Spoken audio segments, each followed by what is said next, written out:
দাস গৌর গোবিন্দ দাস, আমি আমার হৃদয়ের মানুষ কমল থেকে আপনাদের সকলের রাতুল চরণে আমার ভক্তিপূর্ণ দণ্ডবাদ প্রণতি জ্ঞাপন করছি। মহান এই ব্যাস আসনে বসে আমি সর্বপ্রথম স্মরণ করছি আমার পরমানন্দ শ্রী গুরু মহারাজ শ্রীধাম বৃন্দাবনে চারিধাম স্বীকৃত আচার্য, আন্তর্জাতিক পরিব্রাজক, নিত্যলীলায় প্রবিষ্ট শ্রী শ্রী অষ্টোত্তর শত মুরারি দাস বাবাজি মহারাজের রাতুল চরণ কমল।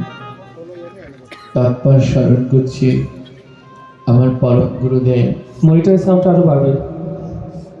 নিত্যানন্দ বংশোদ্ভূত বৈষ্ণব সেবার আদর্শ কুলতিলক মনিটরের সাউন্ড শ্রীমান নিত্যানন্দ প্রভুর 14তম বংশ অবতার শ্রী শ্রী অষ্টোত্তর শত তিনকড়ি গোস্বামী প্রভুপাদের রাতুল চরণ কমল। স্মরণ করছি আমার গুরু পরম্পরায় উপবিষ্ট সকল গুরুবর্গের রাতুল চরণ কমল। স্মরণ করছি আমার মাতা পিতার যুগল চরণ। স্মরণ করছি বিশ্বের যে প্রান্তে যতেক গৌরী ও বৈষ্ণব ভক্তবৃন্দ আছেন সকলে আর শ্রী রাতুল চরণ কমল। জয় নিতাই। ভগবানের এই দিব্য মধুময় পরম পবিত্র অমৃতময় কথার আয়োজন 3 দিন ব্যাপী এখানে ভগবানের এই দিব্য কথার আয়োজন করা হয়েছে। তো চলুন আমরা কাল বিলম্ব না করে আজ প্রথম দিনে এই আলোচনায় প্রবেশ করি। শ্রী গুরু মহারাজের চরণ স্মরণ করি যেন শ্রী গুরুদেব আমাদের অপার করুণা কৃপা প্রেম ভক্তি প্রদান করেন। তার অপার করুণা কৃপা নিয়ে আমরা যেন ভগবানের মহিমামৃত কথা শ্রবণ কীর্তন স্মরণ বন্দন রস আস্বাদন করতে পারি। তাই যেই যার গুরু মহারাজকে স্মরণ করে এই অমৃত মধুময় হরি কথায় আমরা প্রবেশ করি। জয় নিতাই, জয় গৌর, জয় শ্রী রাধেশ্বর। পশ্চিম পাশে একটু বসা জায়গা দিও। রাধে কৃষ্ণ গোবিন্দ বলে রাধে রাধে। জয় জয় রাধে কৃষ্ণ গোবিন্দ গোপাল রাধে রাধে। জয় জয় রাধে কৃষ্ণ গোবিন্দ গোপাল রাধে রাধে। রাধে কৃষ্ণ গোবিন্দ গোপাল রাধে রাধে।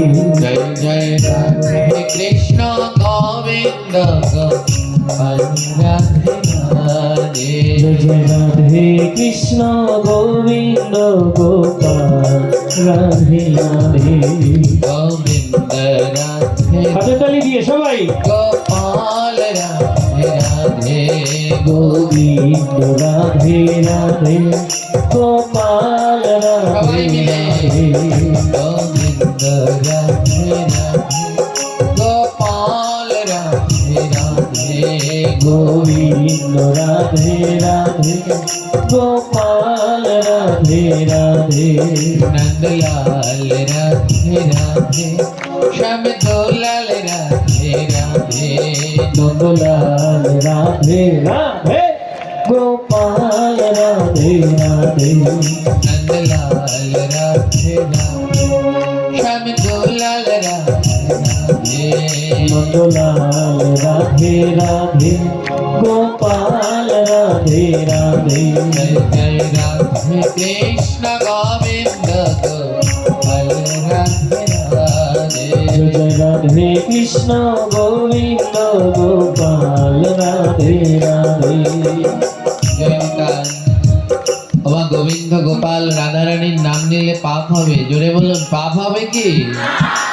আরো জোরে বলুন, পাপ হবে? তাহলে কেন নিচ্ছেন না? যত জোরে না বললেন অত জোরে ভগবানের নামটা বললেন। হ্যাঁ, পিছনের দিকে অন্ধকার, আপনাদের দেখতেও পাচ্ছি না, মুখ নড়ছে না, মাথা নড়ছে না, কি নড়ছে? হ্যাঁ, সবাই মিলে উচ্চ স্বরে কীর্তন করবে না? সবাই, কারো মদন যেন বন্ধ না থাকে। সবাই রাধে কৃষ্ণ গোবিন্দ রাধে রাধে। জয় রাধে কৃষ্ণ গোবিন্দ গোপাল রাধে আর জয় জয় রাধে কৃষ্ণ গোবিন্দ গোপাল রাধে রাধে। জয় রাধে কৃষ্ণ গোবিন্দ গোপাল রাধে রাধে। গোবিন্দ রাধে গোপাল রাধে রাধে। গোবিন্দ রাধে রাধে গোপাল রাধে রাধে। नंदलाल राधे राधे, श्यामदूलाल राधे राधे। नंदलाल राधे राधे श्यामदूलाल राधे राधे। नंदलाल राधे राधे, श्यामदूलाल राधे राधे।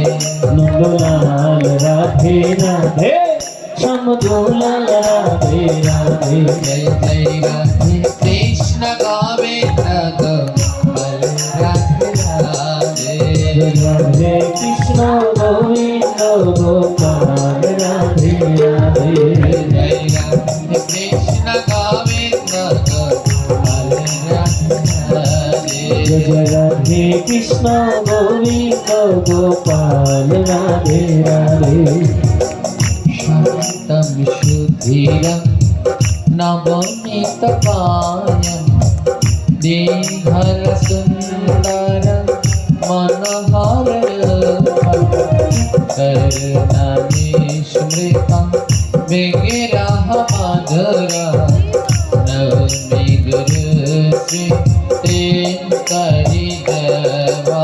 जय राधे कृष्ण गोविंद गोपाल राधे राधे। जय राधे कृष्ण गोविंद गोपाल राधे राधे।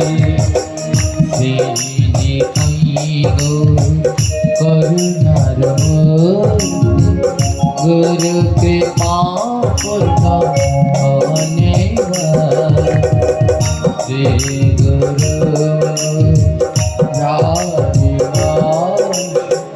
वंदे पद पद्म सरणे। जय राधे कृष्ण गोविंद गोपाल राधे राधे। जय राधे कृष्ण गोविंद गोपाल राधे राधे।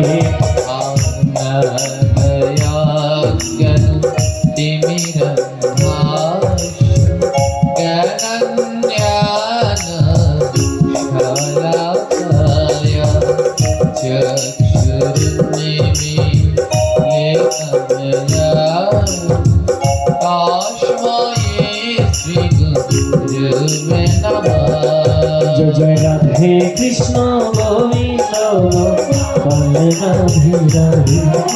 जय राधे कृष्ण गोविंद गोपाल राधे राधे। वंशकल्प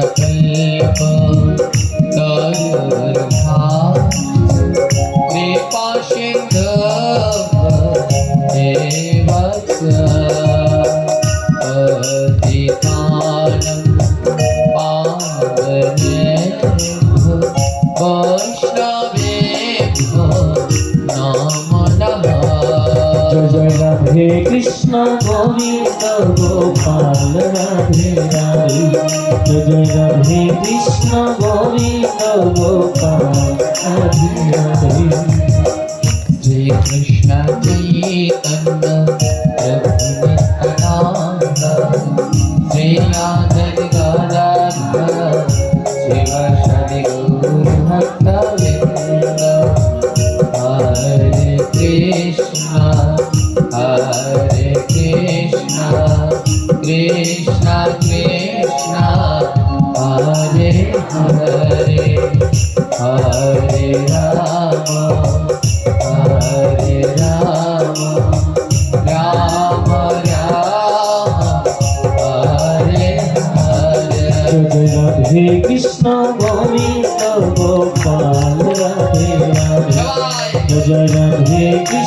গোবিন্দ গোপাল রাধে রাধে গোবিন্দ রাধে রাধে গোপাল রাধে রাধে গোবিন্দ রাধে রাধে গোপাল রাধে রাধে গোবিন্দ রাধে রাধে গোপাল রাধে রাধে গোবিন্দ রাধে রাধে গোপাল রাধে রাধে शंकुलाल राधे राधे नंदलाल राधे राधे शंकुलाल राधे राधे शंकुलाल राधे राधे नंदलाल राधे राधे शंकुलाल राधे राधे राधे राधे शंकुलाल राधे राधे जय राधे कृष्ण गोविंद गोपाल राधे राधे राधे कृष्ण गोविंद गोपाल राधे राधे जय राधे कृष्ण गोविंद गोपाल राधे राधे जय राधे कृष्ण गोविंद गोपाल राधे राधे जय राधे कृष्ण गोविंद गोपाल राधे राधे जय राधे कृष्ण गोविंद गोपाल राधे राधे जय राधे जय राधे जय राधे जय राधे जय राधे जय राधे जय राधे जय राधे नित्य गौर हरि हरि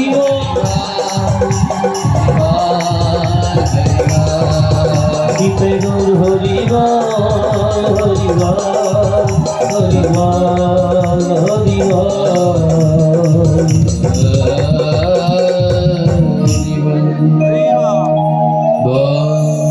परम दयाल परम प्रेम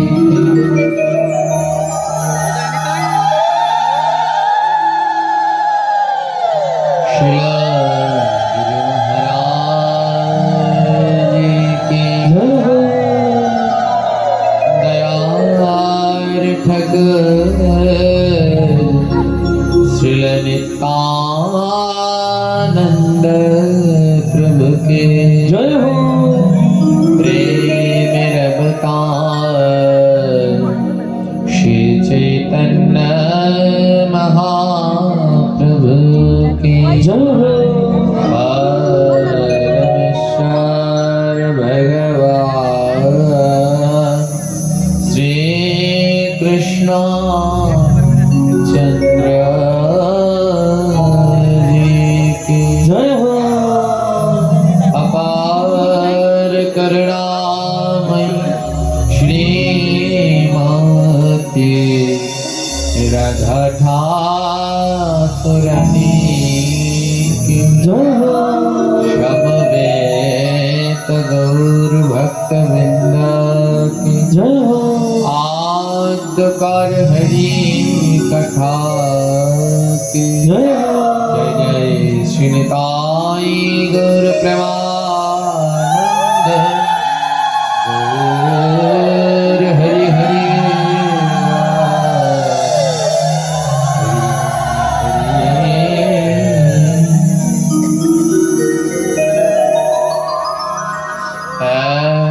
गिरि नैनी शरण्य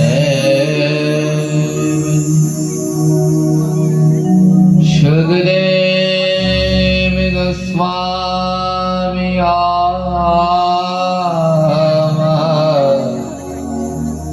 वश्याच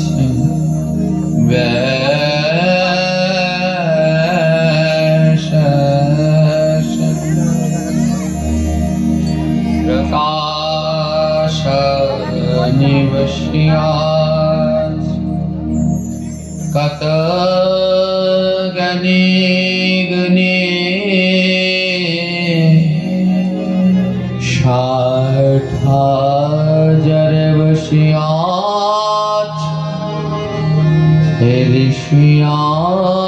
ऋषियार मुनि के करिस्ला সুখদেব করেছে আলোচনা যাহা হইতে ঘুচে জীবে যতে যন্ত্রণা ভগবদ কথা মৃত অমৃত परम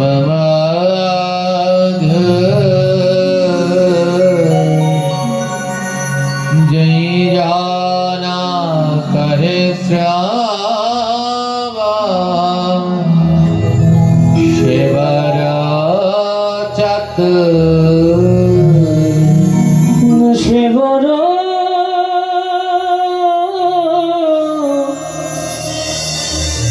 শিবর চত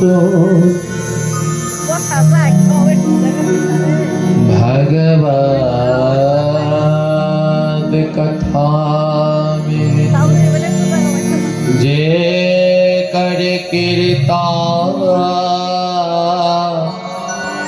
तहार चरण करे सहस्र प्रणाम করি সহস্র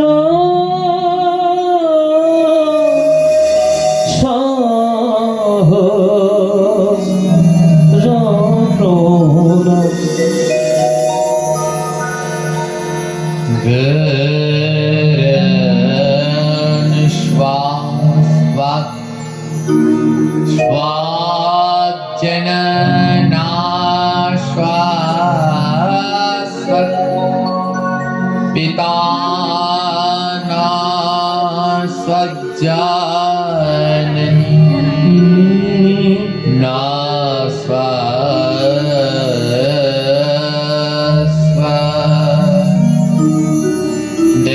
दैवां नकात् सन्न पातिश्च सन् मचयान्य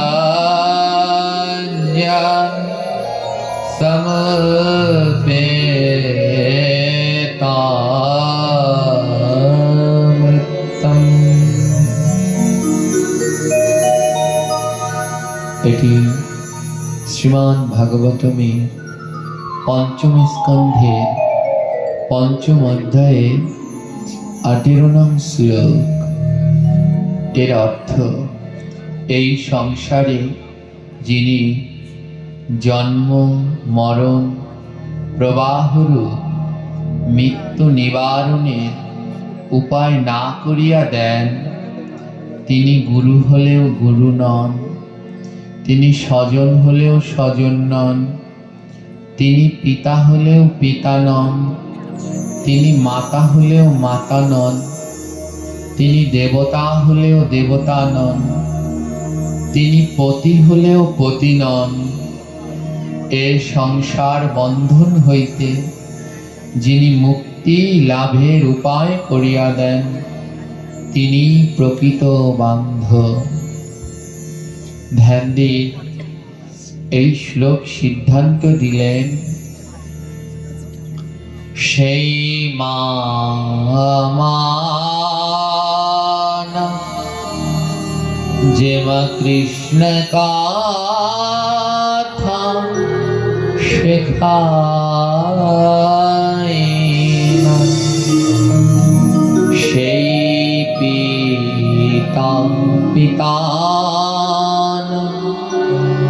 যে পিতা সন্তানকে কৃষ্ণ প্রসাদ দেয় না, সেই গুরু না, যে গুরু সদাচার শিখায় না, সেই বন্ধু না, যে সাধু সাধু সঙ্গে নেই না, সেই সাজন সজন না, যে সজন হরি কথা কয় না, সেই পতি না, যে পতি সাধু সঙ্গে যেতে দেয় না। চৈতন্য ভাগবত মহাপ্রভু বললেন, সেই মা মা না, যে মা সন্তানকে কৃষ্ণ কথা শেখায় না। বলে গর্ভে জন্ম দিলেই মা না, মায়ের কর্তব্য কি সন্তানকে কৃষ্ণ কথা শেখানো। প্রথম বুলি তো মাই শেখায়, তাই মায়ের উচিত সন্তানকে গোবিন্দের পরমামৃত কথা শ্রবণ করানো, শেখানো। এটাই হলো মায়ের কর্তব্য। আমার একটা সময় ছিল, এখন আর এগুলো নেই। একটা সময় ছিল আমরা দু জায়গা দিয়ে খাবার গ্রহণ করি, দুটো জায়গা দিয়ে, একটা অধরে আর একটা কর্ণে। অধরে যেটা গ্রহণ করি এর নাম অধরামৃত, আর কর্ণে যেটা গ্রহণ করি এর নাম শ্রবণামৃত। দুটোই দেহের ভিতরে চলে যায়। অধরে যেটা গ্রহণ করবেন ওটাও দেহের ভিতরে যাবে, আর কর্ণে যেটা গ্রহণ করবেন ওটাও দেহের ভিতরে যাবে। তাই গ্রহণ করবার সময় খুব সাবধান। একটা সময় ছিল জানেন, মায়েরা বাচ্চাদেরকে দুধ সুজি বালি খাওয়াতো, আর রামায়ণ ভাগবত মহাভারতের গল্প শোনাতেন তো। এখানে যারা বৃদ্ধ মায়েরা বাবারা আছেন, এদের সময়টাই ছিল না। শ্রী কৌশল্যা মায়ের কথা, যশোদা মায়ের কথা শোনাতেন, আর বাচ্চাদের সুজি দুধ খাওয়াতেন। একদিক দিয়ে বাচ্চা মুখ দিয়ে খাবার গ্রহণ করছে, আরেক দিক দিয়ে বাচ্চা কান দিয়ে কর্ণ দিয়েও হরি কথা গ্রহণ করছে, দুটোই গ্রহণ করছে। আর সেই সময়ের যারা এমন কানে হরি কথার বদনে খাবার খেতেন, তেনারা সব ভক্ত হতেন, বড় হয়ে সব ভক্ত হতেন। এই হরিকথা শুনবার উত্তম সময় হলো মাতৃ জঠর থেকে শুরু হয়। যেমন শুনেছিলেন কে? অভিমন্যু মায়ের গর্ভে বসে শুনেছিলেন না? মা ভালো না তো, তার জন্যে আমরাও ভালো হতে পারিনি। অভিমন্যু সেই গর্ভে বসে চক্রবুহ ঢোকাটা শুনলো, কিন্তু বের হওয়ার আগেই মা ঘুমিয়ে পড়ল, আর শুনতে পারলেন না। এর জন্য বললেন, মাতৃ দোষে ন দুঃশীলা, পিতৃ দোষে ন মূর্খতা, কার্পণ্য দোষে ন বংশগতা, আত্মদোষে ন দারিদ্রতা। মাতৃ দোষে না দুঃশীলা, মায়ের যদি দোষ থাকে তাহলে সন্তান দুষ্টু হয়। পিতৃ দোষে না মূর্খতা, পিতা যদি সঠিকভাবে শাসন অনুশাসন করতে না পারে, পিতার দোষ থাকলে সন্তান মূর্খ হয়, ভালো জ্ঞানী হয় না। আর কি বললেন? কার্পণ্য দোষে না বংশগতা, কিপ্টে হয় বংশের দোষে। দেখবেন মিলিয়ে মিথ্যে নয়, ভাগবতের কথা। যার বাবা কিপ্টে, ঠাকুরদা কিপ্টে, দেখবেন বংশ পরম্পরায় কিপ্টে। তাই কার্পণ্য দোষে না বংশগতা, আত্মদোষে না দারিদ্রতা। আর মানুষ দারিদ্র হয় কার দোষে? নিজের দোষে, আত্ম দোষে। যদি আমি কাজ না করি, বসে বসে খাই, তো দারিদ্র তো হয়ে যাবই যাব। তো মাতৃদোষে না, মায়ের যদি দোষ থাকে তাহলে দুষ্টু হয়। আজ কেমন আমাদের সমাজ ব্যবস্থা! এক সময় বাচ্চারা সুজি খেত, মুখে দুধ সুজি খেত, আর কানে মায়েরা ওই হরি কথা, রামায়ণ কথা, ভাগবত কথা শোনাতেন। এমন হলো এখন এক যুগ, জানেন, এখনো এই বাচ্চারা সুজি খায়, কিন্তু মায়েরা কার্টুন ছেড়ে দেয়। কার্টুন না দেখলে খায় না। এখন আর ওই হরিকথা রামায়ণ ভাগবতের তো শেষ, এখন কার্টুনের বাংলাদেশ। হ্যাঁ, এখন ওই কার্টুন ছেড়ে দেয়, খাবার খাচ্ছে আর কার্টুন দিচ্ছে। ভয় নেই, এরাই বড় হলে এক একটা কার্টুন হবে। সাধু তো দূরের কথা, এরা বড় হলে এক একটা কার্টুন হয়ে যাবে। আর কতক বাচ্চারা তো আরো উন্নত হয়েছে, এই অনেক বাচ্চারা আবার কার্টুন দেখেও খায় না, তাদের আবার হিন্দি গান লাগে, হিন্দি ছায়াছবির গান ছেড়ে দেয়, মায়েরাও ছেড়ে দিচ্ছে, আর ওরা হিন্দি ছায়াছবির গান দেখছে আর খাবার খাচ্ছে। হিন্দি ছায়াছবিতে কি করছে, নায়ক নায়িকার ওড়না ধরে টানছে, ওটা দেখছে আর খাবার খাচ্ছে, পেটের মধ্যে একসাথে দুটো ঢুকছে। ভয় নেই, ওই ছেলেই বড় হয়ে আবার আরেকটার ওড়না টেনে নিয়ে চলে আসবে। তখন বুঝবেন, যত করবেন চালাকি পরে বুঝবেন এর জ্বালাকি। ভাগবত রামায়ণ শোনাতে চাও না, চালাকি করে কার্টুন শোনাচ্ছ, হিন্দি গান শোনাচ্ছ, একদিন বুঝবে এর জ্বালাকি। যেদিন ওই ওড়না ধরে একটা টেনে নিয়ে আসবে, সেদিন বুঝবা কেমন লাগে। তাই মা, সময় থাকতে সচেতন হন। কি অবস্থা, কেউ নেই বলার জন্য, কেউ নেই। আমাদের পার্শ্ববর্তী ধর্মে কেউ যদি তাদের ধর্মের নামে একটু কটূক্তি করে, তাদের ধর্মের কারো নামে যদি একটা ছবি বের করে, কোনো রকমের ব্যঙ্গচিত্র বের করে, তুল কালাম লাগিয়ে দেবে 2-1 ঘন্টার মধ্যে। আর আমাদের ধর্মে ভগবান কৃষ্ণকে নিয়ে কার্টুন বানায়, কার্টুন বানায়, গণেশ ঠাকুরের পুতুল বানায়, সেটা কিনে দিচ্ছে বাচ্চাকে, সেই গণেশের পুতুল বাচ্চা লাথি মারছে, ফেলছে। কৃষ্ণ ঠাকুরের কার্টুন বানাচ্ছে, সেইগুলো দেখছে, কিন্তু কেউ বলার নেই। এটা অত্যন্ত দুঃখের। মা পাঠের শেষে গান গাচ্ছে, কি বলবো, এ আসনে বললেও এগুলো, একথা বলাও অপরাধ, কিন্তু বলতে হবে, নইলে তো সচেতন হবে না। সেদিনকে দেখলাম পাঠের শেষে গান গাচ্ছে, গান গেয়ে সবাই নৃত্য করছে, কি জলে না যাইও মাই, কি জলে না যাইও। এর মধ্যে একটা লাইন আছে, কদম ডালে বৈশা আছে কানু হারাম জাদা। শুনেছ গান? আমি শুনি টুনি না। তা ও লাইনটা গাইছে, আর ওই গানে সবাই নাচছে। চিন্তা করছে, ভগবানকে গালি দিচ্ছেন, সে কোনো সাধারণ গালি। যিনি পাঠ করছেন তার সামনে বসে নৃত্য হচ্ছে। নাম বললাম না পাঠকের, পাঠকের নাম বললাম না। এই বাবা সন্ধ্যাবেলায় এসে আমার কাছে অনেক কিছু বললো, বাবা যে একটু বলবেন তো, শোধরাতে বলবেন তো। শুধু শোনে, আপনার পাঠ শুনলে সবাই দৌড়ায়, লাইন দিয়ে দৌড়ায়, লাইন দিয়ে দৌড়ায়। নিজে আচারিয়া অন্যরে শেখায়, নিজে না আচারিলে অন্যরে শেখানো না। আমি যদি নিজেই না আচরণ করি, তা অন্যকে কি করে শেখাবো? পাঠে গিয়ে আমি বড় বড় বললাম, সবাই প্রসাদী হও, সদাচারী হও, কিন্তু আমার সন্তানরাই এখনো প্রসাদ বুঝি হতে পারল না। অনেকজন আছে, নাম বলেছেন, সবাইকে বলি মালা পরো, তিলক করো, কিন্তু নিজের ছেলের গলায় তুলসীর মালাই নেই।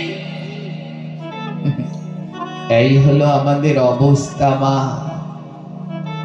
বড় ভয়ঙ্কর। তাহলে কি করে শিখাবো, কি করে শিখাবো? হরি কথা বলতে বসে পড়েছি, মাথায় এখনো চৈতন্য শিকাটাও রাখা হয়নি। যার নিজের চৈতন্য রাখাই হয়নি, সে অন্যকে কি চৈতন্য দান করবেন? ধ্যান দিন, সেই মা না, যে মা সন্তানকে কৃষ্ণ কথা শেখায় না, এ শেখাবেন না। বন্ধ করুন এই অপসংস্কৃতি, যার জন্য আজ ভয়ঙ্কর অবস্থা হয়ে গেছে। বাচ্চাকে জিজ্ঞেস করে কৃষ্ণ থাকে কোথায়? হ্যাঁ, বাচ্চা বলে ওই যে ঠাকুমা পূজা করে ঠাকুর ঘরের মধ্যে। বলতে পারে না, বৃন্দাবন গোকুল দ্বারকা নামগুলো জানে না। সেই পিতা পিতা না, যে পিতা সন্তানের মুখে কৃষ্ণ প্রসাদ দেয় না। পিতার কর্তব্য সন্তানের জন্য প্রসাদ আনা, অখাদ্য আনা নয়। হ্যাঁ, এ ভাগবত সেদিন কাজে লাগবে যেদিন এই হরিকথা শুনে মানব জীবনে লাগানো যাবে। সেদিন কাজে লাগবে যেদিন, যতদিন পর্যন্ত এই হরিকথা শুনে মানব জীবনে না লাগাতে পারবেন, কোনো কাজ হবে না এই ভাগবত পাঠে। যা শুনুন, দলে দলে যান। কি মনে করেছেন ভাগবত শুনলেই পাপ খণ্ডন হয়ে গেল? ভাগবত শুনে নিলাম, ভাগবতে গেলাম, আমার পাপ ধ্বংস করবার জন্য এত সহজ? গান্ধারী মা কত জন্মের কথা যেন বলতে পারতো গান্ধারী? জোরে বলবেন, কত জন্মের কথা? 50 জন্মের কথা বলতো। ও যে আমরা 5 ঘন্টা আগে কি দিয়ে খেয়েছি বলতে পারবে? 5 দিন আগে কোন রঙের কাপড় পরেছি বলতে পারবেন? 5 দিন আগে কি রঙের কাপড় পরেছিলাম? আর তিনি 50 জন্মের কথা বলতে পারতেন। উনি কি কোনো সাধারণ কেউ? জোরে বলবেন। নিশ্চয়ই গোবিন্দের পরম ভক্ত। এত বড় ভক্ত যে 50 জন্মের কথা মনে রাখতে পারল। হ্যাঁ, কটা সন্তান ছিল গান্ধারীর? 100টা ছেলে, একটাও বেঁচে ছিল? ভগবানের কাছে জিজ্ঞেস করল, প্রভু আমি কি পাপ করেছি যে আমার 100টা ছেলের মরা মুখ দেখতে হলো? ভগবান বলল, 50 জন্ম আগে তুমি 100টা প্রজাপতি পতঙ্গ হত্যা করেছ। সেই পাপের ফলে তোমাকে এই জন্মে 100 ছেলের মরা মুখ দেখতে হলো। ধ্যান দিন, গান্ধারীর মতো ভক্ত সে যদি 100টা প্রজাপতি মারলে 50 জন্ম পরে তার 100টা মরা ছেলের মুখ দেখতে হয়। এই জন্মে গুনুন প্রতিদিন গড়ে কতগুলো জীব হত্যা করছে। গুনে নিন কত জীব হত্যা করছে। তার যদি এই শাস্তি হয়, তাহলে আমাদের জন্য কোন শাস্তি গোবিন্দ রেডি করে রেখেছেন কল্পনাও করতে পারবেন না। তাই পিতার কর্তব্য সন্তানের মুখে প্রসাদ তুলে দেয়া। সেই স্বজন স্বজন না, যে স্বজন হরি কথা কয় না।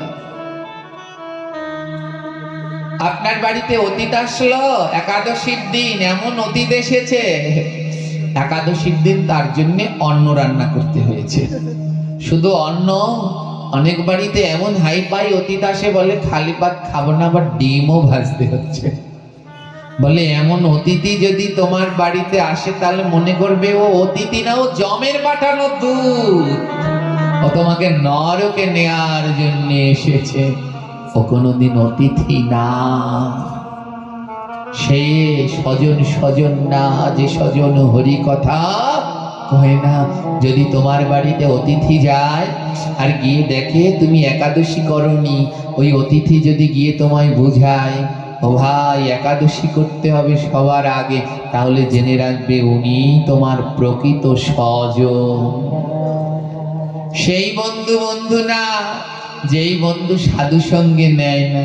আমার এখানে অনেকজন আছে যারা বন্ধু, একসাথে ভাগবতে যায়। ওই যে রাজনের আছে, এই বাবারা আছে, এরা বিভিন্ন জায়গায় হরিকথা হলে ছুটে যায়। এরা বন্ধু, এরা প্রকৃত বন্ধু। ফোন দিয়ে একজন আরেকজনকে ডাকে, আজ ওখানে পাঠ আছে, যাবে তো? এই যে যারা হরিকথায় নিয়ে যাচ্ছে, এরা আসল বন্ধু। আর যারা বলছে ওখানে যাত্রা পাল্লা, কি বলে একটা গান আছে না, কনসার্ট নাকি, ওখানে যাবে, ওরা কোনোদিন তোমার প্রকৃত বন্ধু না। সেই পতি না, যেই পতি সাধু সঙ্গে যাওয়ার অনুমতি দেয় না। সে তোমার স্বামী না, যে স্বামী সাধু সঙ্গ করতে যেতে দেয় না, সে স্বামী হলেও স্বামী না। সেই গুরু গুরু না, যেই গুরু সদাচার শিখায় না। আজ জানেন আমরা আরো অনেক ভালো হতে পারতাম। শুধু যদি আমাদের গুরুদেবগণ আরেকটু ঠিক হতেন, যদি আমাদের উপরে আরেকটু কড়াকড়ি হতেন, আমরা আরো অনেক আগাতে পারতাম। দীক্ষা নেওয়ার আগে প্রত্যেক গুরু যদি কড়া করে প্রতিজ্ঞা করত, আমার কাছে দীক্ষা নিলে গলায় তুলসীর মালা পরতে হবে, আমার কাছে দীক্ষা নিলে ললাটে তিলক পরতে হবে, আমার কাছে দীক্ষা নিলে মালা জপ করতে হবে, আমার কাছে দীক্ষা নিলে একা মরে গেলেও একাদশী বন্ধ করা যাবে না, আমার কাছে দীক্ষা নিলে শ্রাদ্ধে মাছ খাওয়ানো হলে সেই শ্রাদ্ধ খাওয়া যাবে না, আমার কাছে দীক্ষা নিলে যে অন্নপ্রাশনে মাছ খাওয়ানো হয় ও খাওয়া যাবে না, আমার কাছে দীক্ষা নিলে যেই কালী পুজোয় পাটা বলি দেয় ওখানে জলও খাওয়া যাবে না। যদি এমন কড়াকড়ি করে এইটুকু, এ তো একেবারে প্রসাদ, যারা একেবারে সদ্গুরু তারা তো প্রসাদী সদাচারী না হলে দীক্ষা দেয় না। কিন্তু যারা অন্যরা আছে তারা যদি এই কয়টা জিনিস একটু পালন করাতেন না, অনেক পরিবর্তন হতো। দীক্ষা নিয়েছে, দীক্ষা নেওয়া লাগে তার জন্যে নেয়, গলায় তুলসীর মালাও নেই, দাদা সঙ্গে তিলকও করে না, মালা জপ করে না, একাদশীও করে না, যথা ইচ্ছা যা খুশি যেখানে গিয়ে খাচ্ছে। এই দীক্ষা নিলেও কোনো কাজ হয় না মা। তাই সেই গুরু গুরু না যেই গুরু সদাচার শিখায় না। গুরুর কাজ শিষ্যকে সদাচার শিখানো। হ্যাঁ, আপনাদের এই এলাকায় বোধহয় নেই, আমাদের দক্ষিণ অঞ্চলে আছে, এদেরকে বলে আচারী বৈষ্ণব। আছে এদিকে? নেই, বাঁচছেন, জমবাচা বাঁচছে। হ্যাঁ, আমাদের ওদিকে আছে আচারী বৈষ্ণব। এদের যন্ত্রণায় আমরা শেষ। হ্যাঁ, এরা মাছ খাবে, সবই খাবে, কিন্তু জানেন মাছ টাছ সব খায়, কিন্তু যখন বৈষ্ণব সেবা হবে তখন সবার সাথে বসে প্রসাদ নেবে না। আমরা আচারী, আমাদের আলাদা খেতে দিতে হবে। বিয়ে বাড়িতে গিয়ে টেবিলে বসে খাচ্ছে, আবার নিরামিষ মাংস খায়, মানে পেঁয়াজ রসুন দেয় না মাংসে, ওটার নাম হলো নিরামিষ মাংস। বিয়েতে তারা নিরামিষ মাংস খায়, মাছ খায়, নিরামিষ সব ওগুলো। হ্যাঁ, ওগুলো খাওয়া যায়, কিছু হয় না। আর যখনই বৈষ্ণব সেবায় আসবে তখনই তাদের গায়ে জ্বালা, আমরা সবার সাথে ওই এক লাইনে খেতে পারবো না, আমাদের আলাদা খেতে দিতে হবে। আমরা আচার নিয়েছি, আমার কাছে যখন আসে তখন বলি, ও মা আচার নিলে কি হবে, একটু সদাচার নাও। আচার নিয়ে কোনো লাভ নেই, যদি পারো সদাচারী হও। ওই আচারী হইও না, আচারী তো কত প্রকারের হয়, কোদালের আচারী, খন্তার আচারী, দায়ের আচারী। বলে আচারী ও আচারী হয়ে কোনো লাভ নেই। হ্যাঁ, আবার ভ্যাগ নেয় জানেন, ভ্যাগদানি বৈষ্ণব আছে। ভ্যাগ দুই প্রকার, যারা ভ্যাগাশ্রিত হয়ে ভজন করে ওটাও ভ্যাগ, আবার এই এক মাস্টার ওই এক মাস্টার, পড়া না পারলে বাচ্চারা বলে ব্যথা করে। হ্যাঁ, একটু পরপর প্রস্রাবের ছুতো দিয়ে চলে যায়, ওটাও ভ্যাগ। হ্যাঁ, তাই সেই ভ্যাগ আশ্রিত হও, যেই ভ্যাগ আশ্রিত হয়ে গোবিন্দ পাওয়া যায়। সেই আচারী হও, যেই আচারী হয়ে গৌর নিতাই পাওয়া যায়। এমনটা করো না।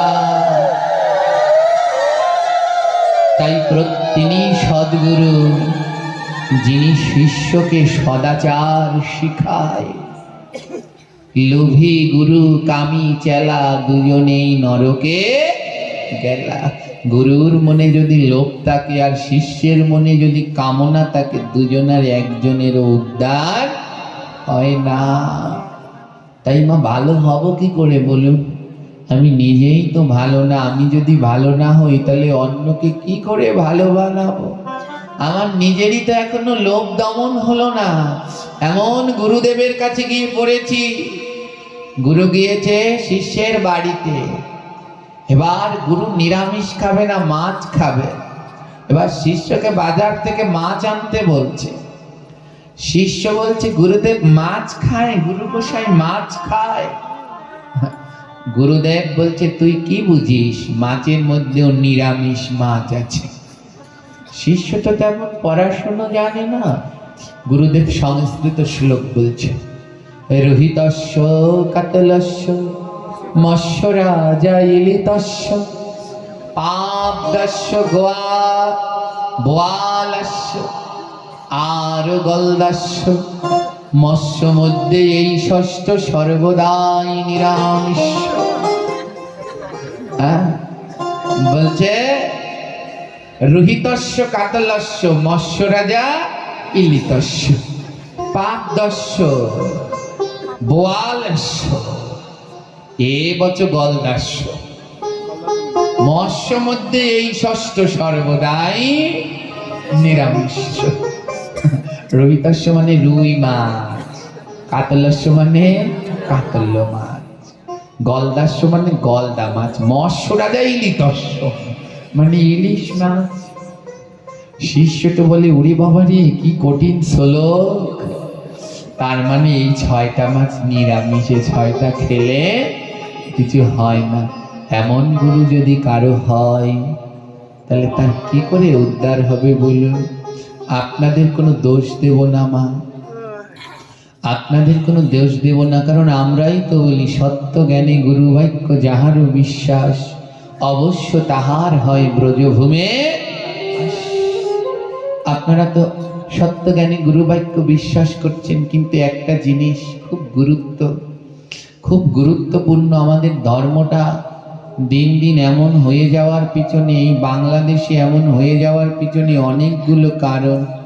তার মধ্যে একটা কারণ হলো কি জানেন? একটা কারণ হলো আমাদের পড়ার উপরে বিশ্বাস নেই, মাস্টারের উপরে বিশ্বাস। পড়ার উপরে কোনো বিশ্বাস নেই, বিশ্বাস হলো মাস্টারের উপরে। বলুন, যদি আমি বই না পড়ি মাস্টারকে বিশ্বাস করলে পাস করতে পারবো? জোরে বলুন, পারবো? হয়তো মাস্টারের অনেক ক্ষমতা আছে, তিনি নকল ঝকল দিয়ে পাস করিয়ে নিলেন, কিন্তু গোবিন্দের চোখ কি ফাঁকি দিতে পারবো? পারবো? মাস্টারের উপরে বিশ্বাস থাকা ভালো।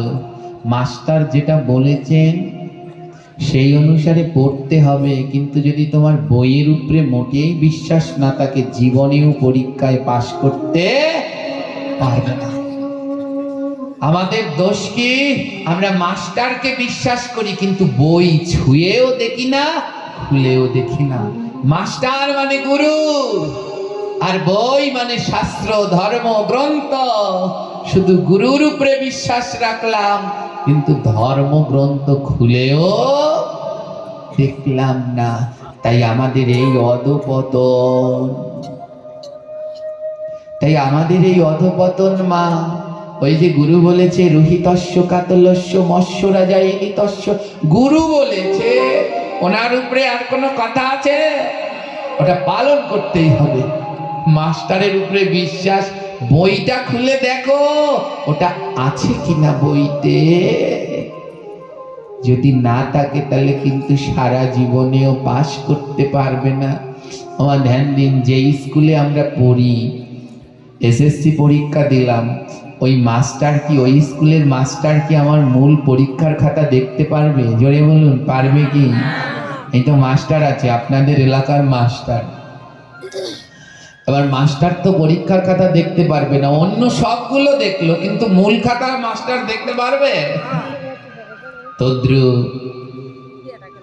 যিনি মাস্টারের উপরে বিশ্বাস করে আপনি পালন করে গেলেন, কিন্তু আপনার মূল খাতা ও মাস্টার দেখবে না, আপনার মূল খাতা দেখবেন পরমেশ্বর ভগবান শ্রীকৃষ্ণ। তাই গ্রন্থ যা বললো তার দিকে ধ্যান দিন।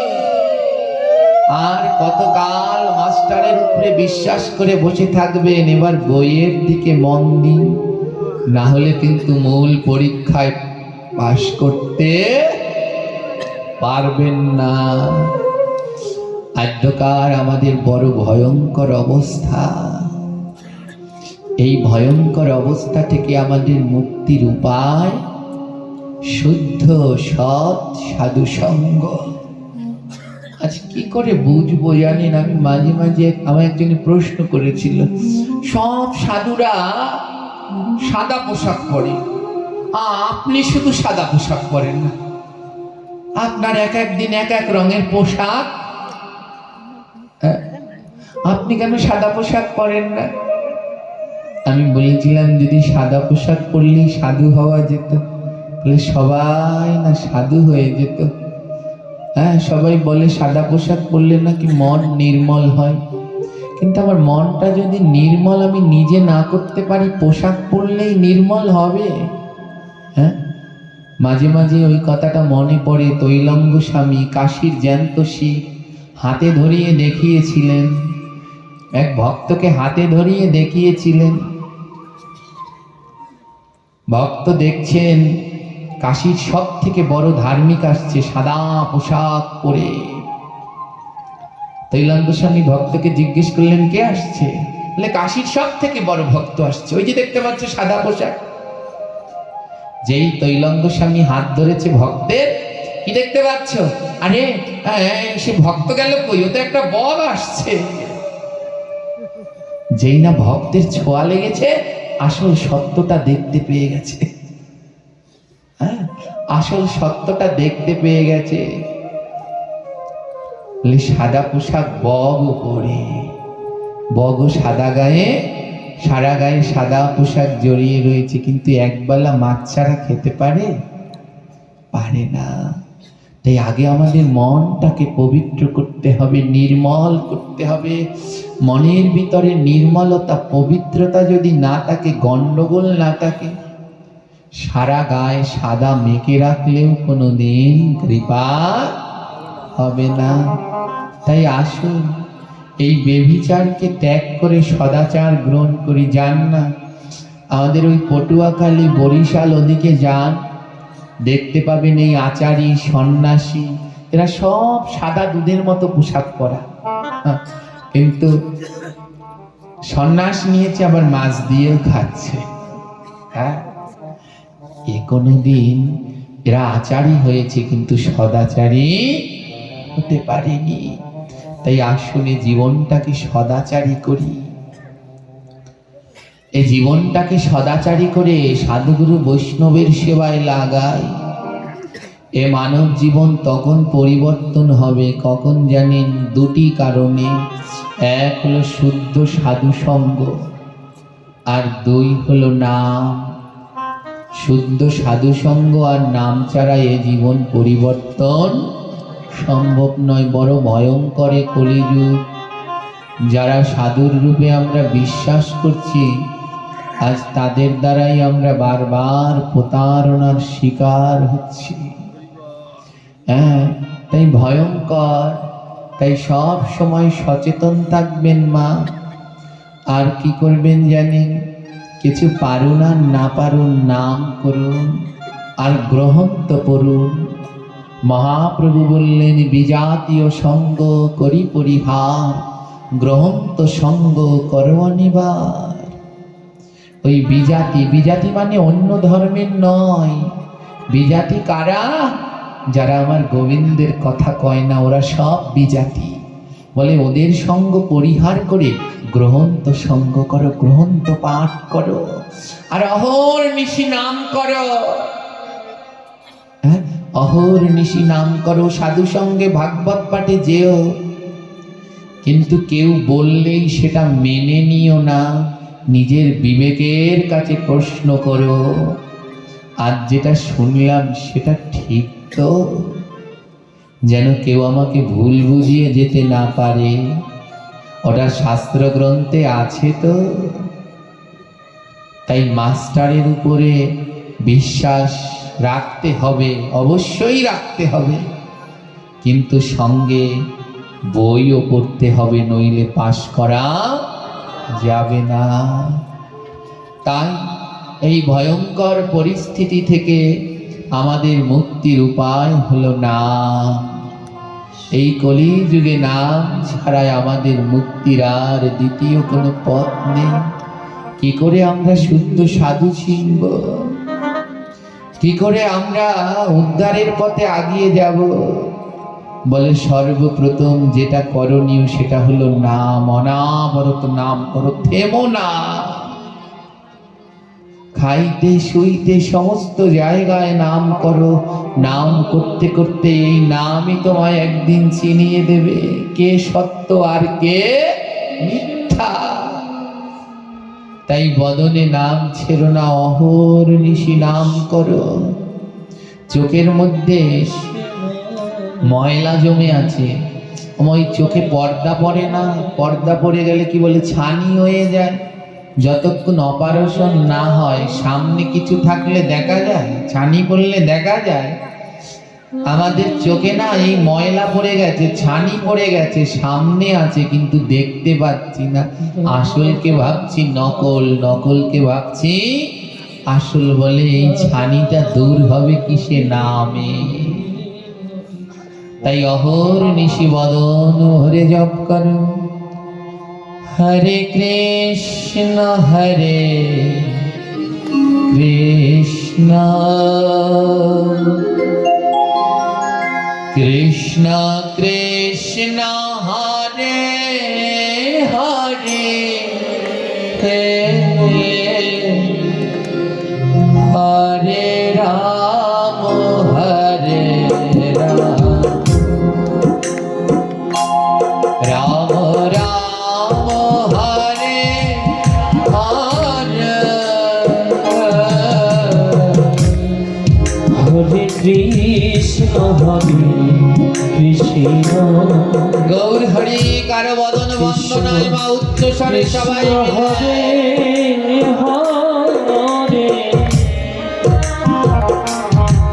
হরে রাম হরে রাম রাম রাম হরে হরে কৃষ্ণ হরে কৃষ্ণ प्रेम से কৃষ্ণ কৃষ্ণ হরে হরে হরে রাম হরে রাম রাম রাম হরে হরে हरे कृष्ण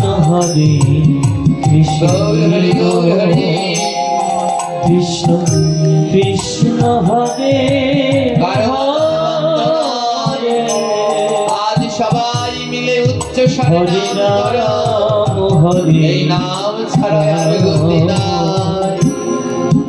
राम राम हरे हरे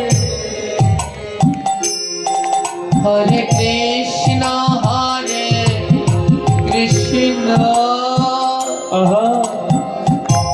কৃষ্ণ কৃষ্ণ হরে হরে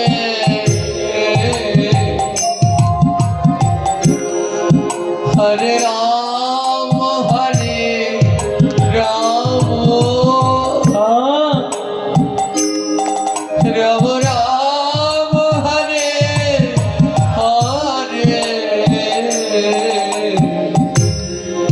हरे कृष्ण कृष्ण গৌর হরি গৌর হরি कृष्ण कृष्ण हरे हरे हरे राम हरे राम राम राम हरे हरे কারো চোখে যদি ছানি পড়ে সামনে আসলটা থাকলেও দেখতে পায় না। हरे कृष्ण আর कृष्ण এই মানব জীবনে এই ভক্ত চোখে যদি ছানি পড়ে, ময়লা জমে থাকে, कृष्ण সামনেই আমার নিতাই গৌর কিন্তু দেখা যায় না। বলে কি করে দেখতে পারবো আমার নিতাই গৌরকে? কি কি করে বুঝতে পারবো আসল সত্যকে? বলে নাম করো, না নামে কি ময়লাগুলো যাবে? হ্যাঁ, যাবে। কি করে বুঝবো? ওই নামে আমার চোখের মধ্যে যে পর্দাটা ছিল ওগুলো কেটে গেছে, কি করে বুঝবো? বলে যেদিন দেখবে নাম করছো আর দু নয়নে অঝোর ধারায় জল ঝরছে, সেদিন বুঝে নেবে তোমার মনের ময়লা দূর হচ্ছে।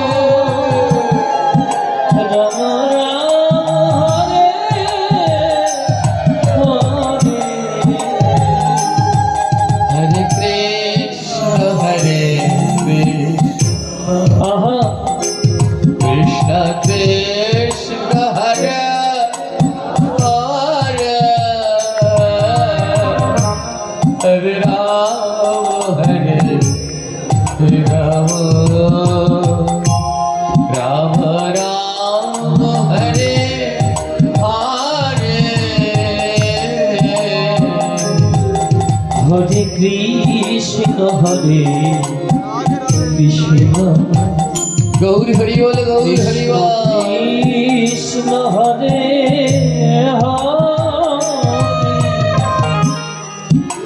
হরে রাম হরে রাম,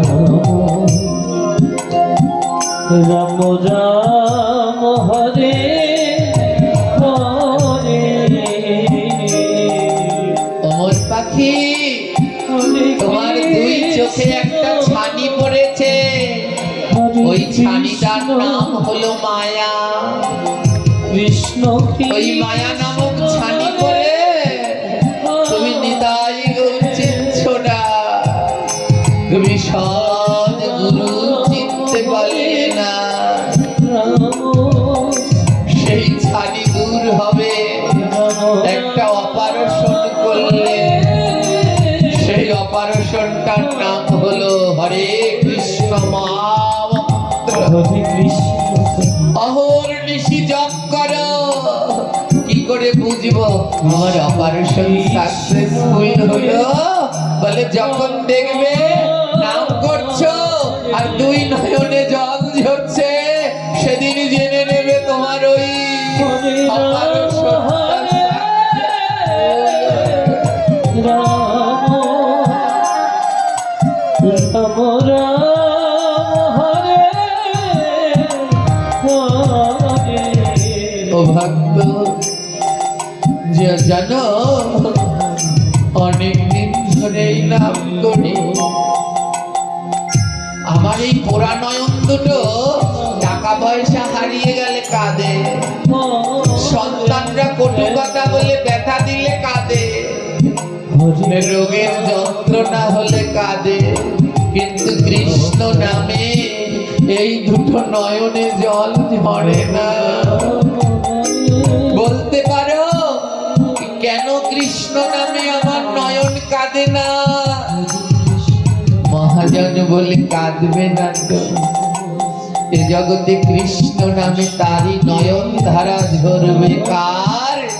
যে বদনে নাম করে আর দুই বাহু দিয়ে ভক্তের সাথে প্রেমালিঙ্গন করে, এ জগতে তারই কৃষ্ণ নামে নয়নে জল ঝরে।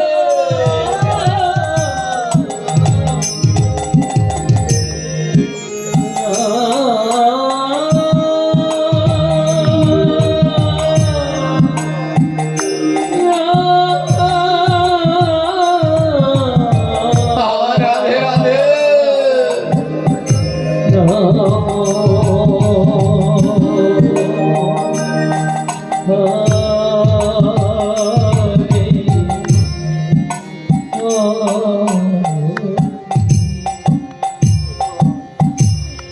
বল তার নয়নে জল ঝরবে, যে বদনে নাম করবে আর ভক্ত পেলে বুকের মাঝে জড়িয়ে ধরে প্রেমালিঙ্গন করবে। কেন জানো? আমার এই দেহটা না পাথর হয়ে গেছে। না না, পাথর না, লোহা দিয়ে টাক দিলে পাথর তো ভাঙে, কিন্তু পাথর দিয়ে টাক দিলে লোহা ভাঙে না। আমার এই দেহটা লোহা হয়ে গেছে, তাই আমার এই লোহা নামক দেহতে কৃষ্ণ নামে নয়নে জল ঝরে না। এ নামে এ দেহে নয়ন জল ঝরবে কোনদিন জানো, যদি লোহাটাকে সোনা বানানো যায়। বলে এই লোহা কবে সোনা হবে? যেদিন পরশ পাথরের ছোঁয়া লাগবে। পরশ পাথর কোথায় পাবো? ওরে পরশ পাথর দূরে নয়, এই যে কৃষ্ণ ভক্ত এরাই সব পরশ পাথর গো।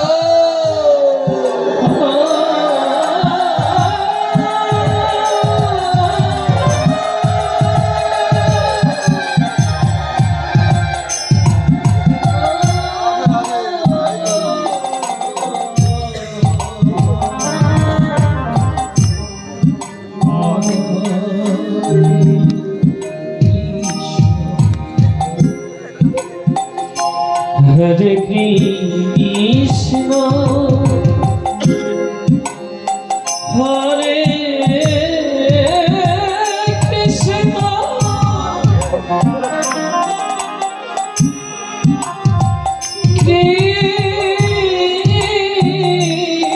কৃষ্ণ রাধে রাধে হরে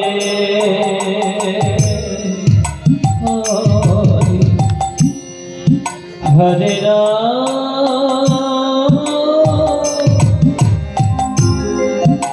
হরে রাম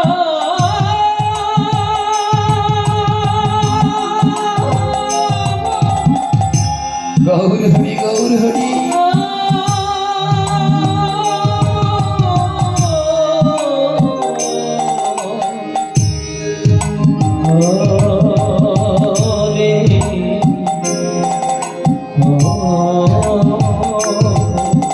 ভগবান বলিলেন যে কাঁদো না, কাঁদলে আমি আসি না, কিন্তু কৃষ্ণ নামে কেঁদো। দেখুন মা, কৃষ্ণ নামে নয়নের জল না ঝরলে গোবিন্দ পাওয়া যায় না। ভগবান আদৌ আসে? ভগবান বলে আমি আসি নামে, নামি নামে। নামে যার নাম করছেন সেই গোবিন্দ গোলক বৃন্দাবনে থাকে। তাকে নামাতে চাও, এ পৃথিবীতে আনতে চাও, আসবে।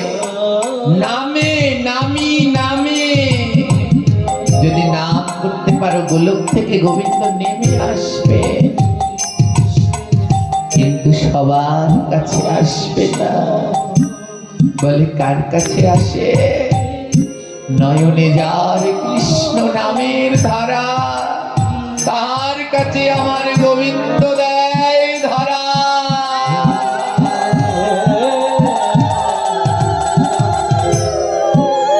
যার নয়নে কৃষ্ণ নামে ধারা বয়, আমার গোবিন্দ তার কাছে ধরা দেয়। আমার বৃন্দাবনে গিরি গোবর্ধনের পাশে আজও একটা মন্দির আছে, ভগবানের বন্ধুর মন্দির। ভগবানের বন্ধু ওই গিরি গোবর্ধনের পাদদেশে এক ভক্ত বাস করত, নাম হলো কুম্ভনাথ। পরম ভক্ত কুম্ভনাথ ওই গিরি গোবর্ধনের পাদদেশে তার ছোট্ট একটু জায়গা ছিল, আজও আছে। সেই ছোট্ট একটু জায়গায় ভক্ত কুম্ভনাথ চাষবাস করতেন, প্রতিদিন সবজি চাষ করতেন। এই জগতে গোবিন্দকে পাওয়ার জন্যে সবার আগে যেটা দরকার মা, সেটা হলো কাঙাল হওয়া। কাঙাল না হলে কোনোদিন গোবিন্দ পাওয়া যায় না। উদ্ধব জিজ্ঞেস করেছিলেন, গোবিন্দ তোমাকে পাওয়ার লক্ষণ কি? ভগবান বলেছিলেন, আমাকে পাওয়ার প্রথম লক্ষণটা হলো কাঙাল। ভক্ত কুম্ভনাথজি বড় কাঙাল ছিল। ছোট্ট এক টুকরো জমিতে কৃষিকাজ করতেন, কিন্তু তার একটা বিশেষ গুণ কি জানেন? কোনো দিন নাম ছাড়া থাকতেন না। হাতে কাজ করতেন আর বদনে নাম ছাড়া কিছুই বুঝতেন না। অপূর্ব মধুময় কণ্ঠস্বর ছিল কুম্ভনাথজির। ওই কৃষিকাজ করে আর বদনে নাম করে। সবাই সাধু সঙ্গ করতে যায়, আর জানেন ভক্তরা কুম্ভনাথজির কাছে সাধু সঙ্গ করতে আসে, কারণ তার এত মধুময় একটি কণ্ঠ। ওই কণ্ঠে যখন নাম করে, সব ভক্তরা ওই ক্ষেতের দুপাশে লাইন দিয়ে বসে কুম্ভনাথজির বদনে নাম শ্রবণ করতে। কুম্ভনাথজি একটা গরু, দুটো গরুও নেই জানেন। একটা গরু দিয়ে হাল চাষ করে, দুটো, একটা ছেলে একটা মেয়ে। এত দারিদ্র জানেন, যখন ওই নাঙল দিয়ে হাল চাষ দেখেছেন তো মায়েরা, দুটো গরু লাগে তো। এত দারিদ্র, দুটো গরু নেই, একটা গরু। আরেকটা গরুর বদলে কোনোদিন তার স্ত্রী গিয়ে নাঙলের জোয়াল কাঁধে নেয়, কোনোদিন ছোট ছেলে বা মেয়েটা কাঁধে নেয়, তারপরে হাল চাষ করে। কিন্তু বড় আশ্চর্য কি জানেন? তারা এত দারিদ্রতার মধ্যেও গোবিন্দের নাম বন্ধ করে না। চারদিক থেকে দারিদ্র তাদের ঘিরে রেখেছে, কিন্তু বদনে গোবিন্দের নাম বন্ধ নেই। হাল চাষ করে আর বদনে নাম। হরে কৃষ্ণ হরে কৃষ্ণ কৃষ্ণ কৃষ্ণ হরে হরে, হরে রাম হরে রাম, রাম রাম হরে হরে, হরে কৃষ্ণ কৃষ্ণ কৃষ্ণ কৃষ্ণ হরে হরে, হরে রাম হরে রাম, রাম রাম হরে হরে। হাল চাষ করছে, বদনে নাম। এক পাশে একটা গরু, আরেক পাশে তার সহধর্মিনী। ছেলে আর মেয়ে দুটো করতালি দিয়ে ওই বাবার পিছন পিছন নাম করছে। যখন মায়ের খুব কষ্ট হয়, তখন ছেলে গিয়ে আবার ওই নাঙলের জোয়ালটা কাঁধে নেয়, কিন্তু বদনে নাম বন্ধ হয় না।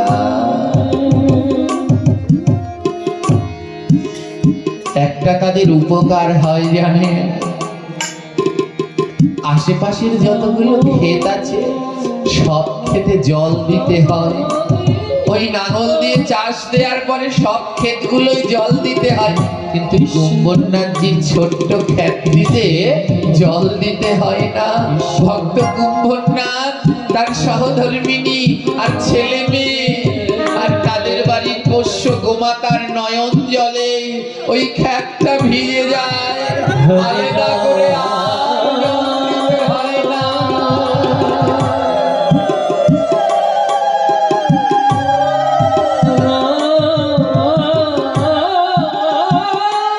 গৌর হরি বল, হরি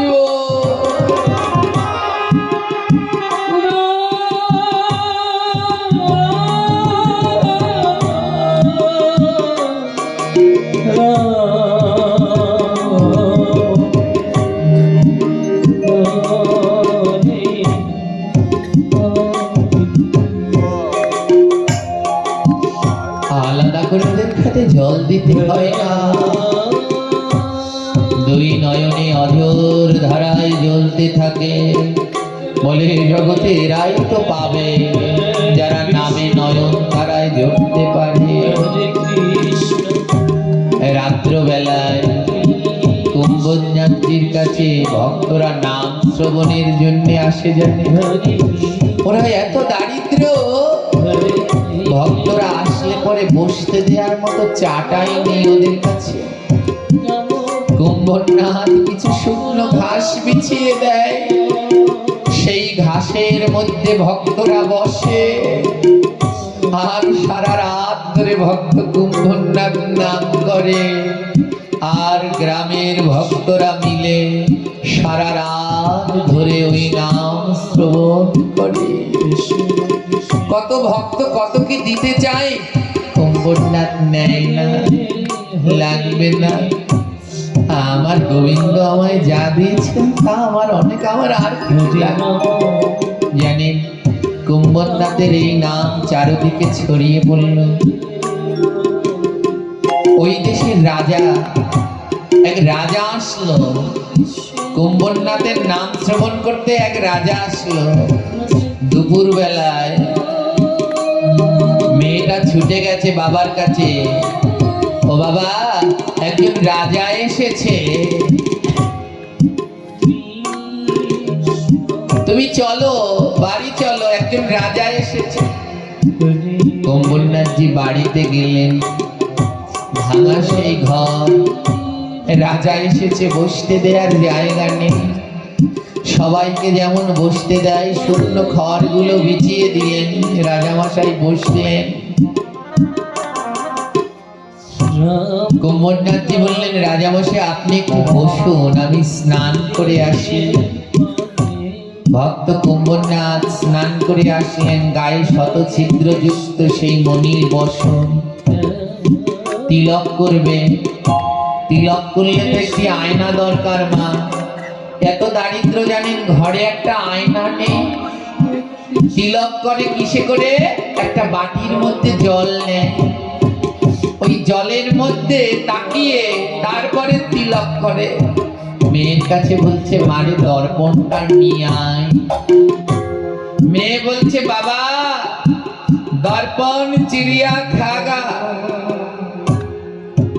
ও বাবা, দর্পণ আয়নাটা না চড়ুই পাখি খেয়ে গেছে। রাজা বললেন, আয়না কি করে খায়? মেয়েটা বলছে, আমাদের ঘরে তো কাচের আয়না নেই, আমার বাবা একটা পাত্রের মধ্যে জল রেখে তারপরে তিলক করে, সেই জলটা চড়ুই পাখি খেয়ে গেছে। রাজা বলছে, এবার তিলক করবে কি করে? মেয়েকে ডেকে বলছে, এদিকে আয় মা। ওই মেয়েটার চোখের দিকে তাকিয়ে মেয়ের চোখকে আয়না বানিয়ে তারপরে তিলক করছে, তারপরে তিলক করছেন। শুরু করলেন রাজাকে নাম শোনাতে বসলে। রাজামশাই সেই ঘাসের উপরে বসে ভক্ত কুম্ভনাথজির বদনে নাম শ্রবণ করছে। কুম্ভনাথজি গাইছেন, হরে কৃষ্ণ কৃষ্ণ কৃষ্ণ কৃষ্ণ হরে হরে, হরে রাম রাম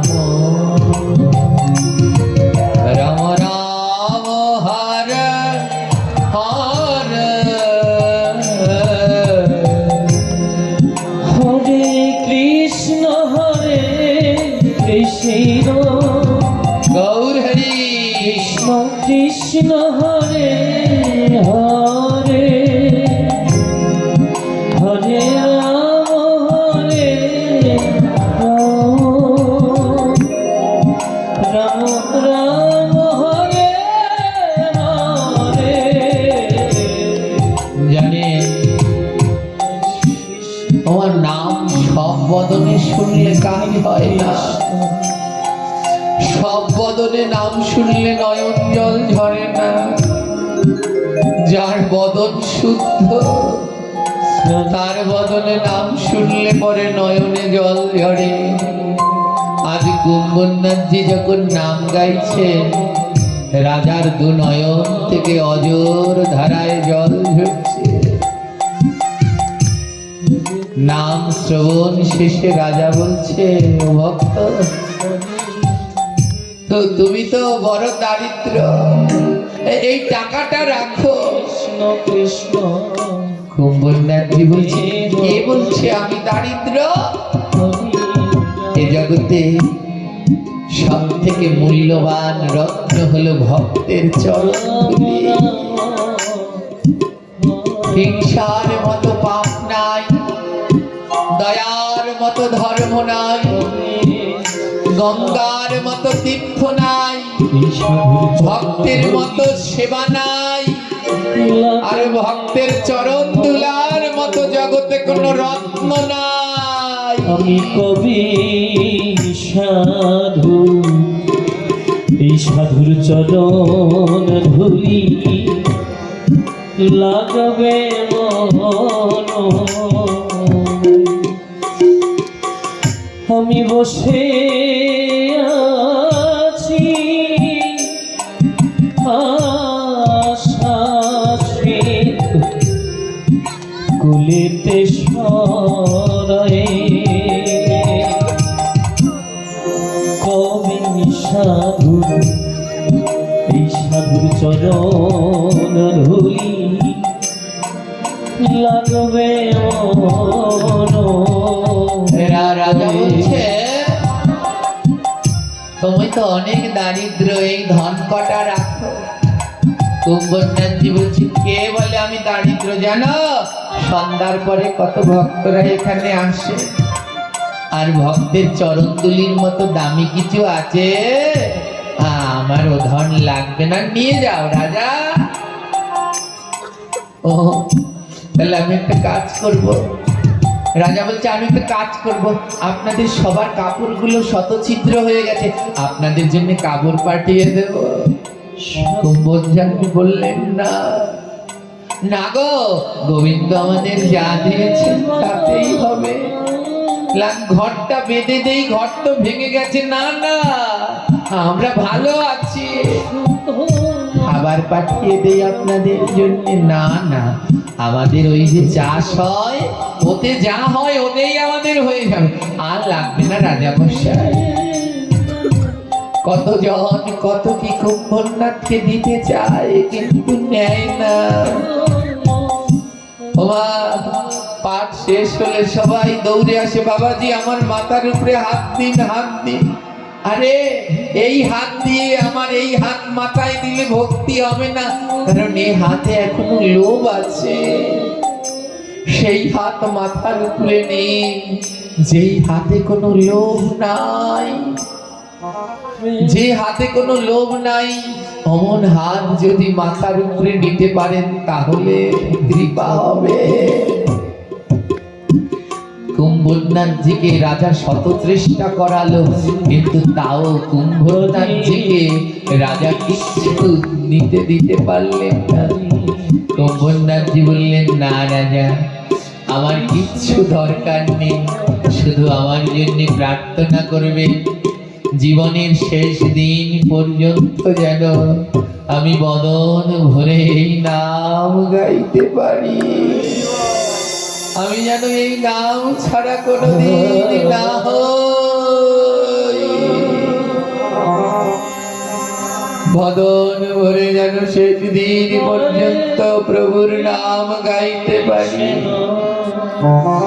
রাজা দুটি বাহু বাড়িয়ে দিয়ে বললেন, ওগো আমার ভক্ত, একবার আসো না, তোমার অঙ্গ পরশ করি।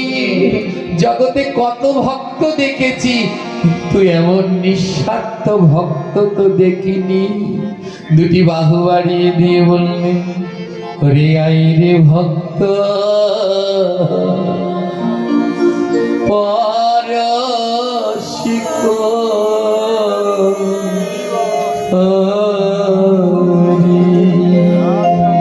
বলি একবার আয় ভক্ত,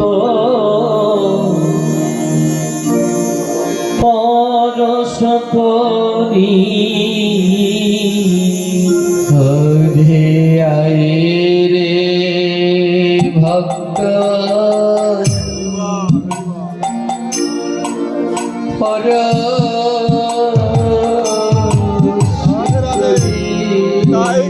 বলি একবার আয় ভক্ত বলি একবার আয় ভক্ত রাধে রাধে বলি আয় ভক্ত একবার পরশ করি আমার ডুবু ডুবু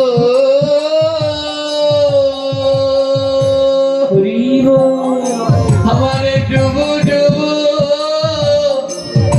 জীবন করি রে ভক্ত পরশ কর হরি আমার ডুবু গৌর হরি গৌর হরি আমার ডুবু ডুবু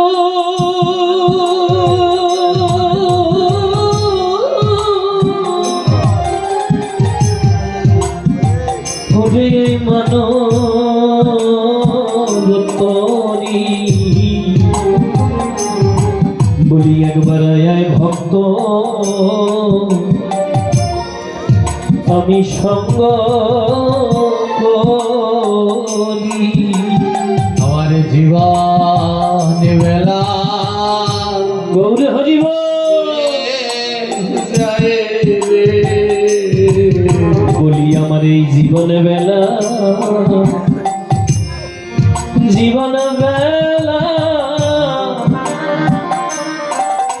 ওরে ডুবে যাই রে জানিস ভক্ত হাই রে ভক্ত আমার জীবন বেলা বয়ে যায় একবার সঙ্গ কিন্তু আমি দেখতে পাই না হে কৃষ্ণ ভক্তগণ আমাদের জীবন তাকিয়ে দেখুন দিন দিন আমাদের জীবন বেলা বয়ে যাচ্ছে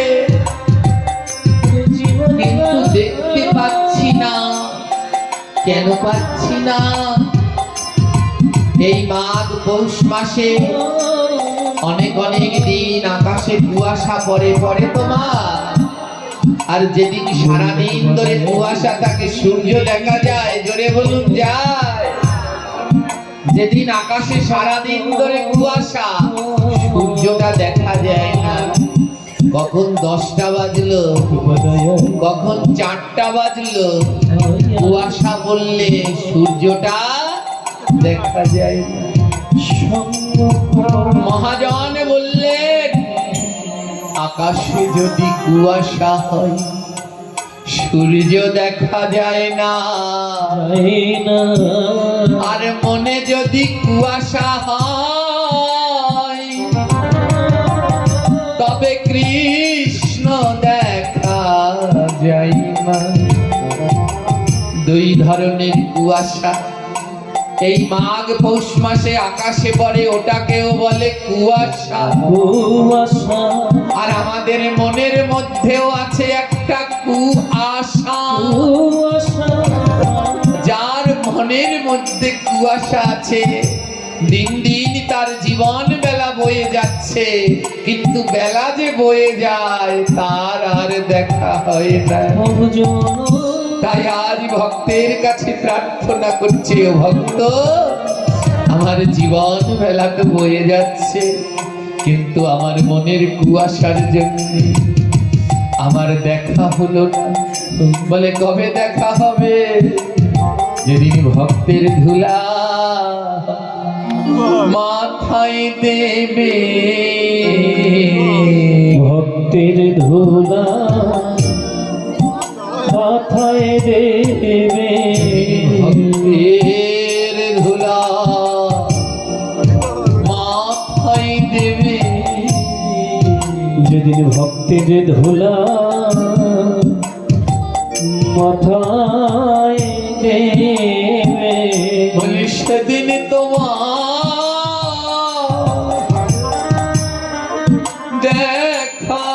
হবে যেদিন ভক্তের ধুলা মাথায় দেবে। ওরে যেদিন ভক্তের ধুলা, ওরে এই সাধুর ধুলা,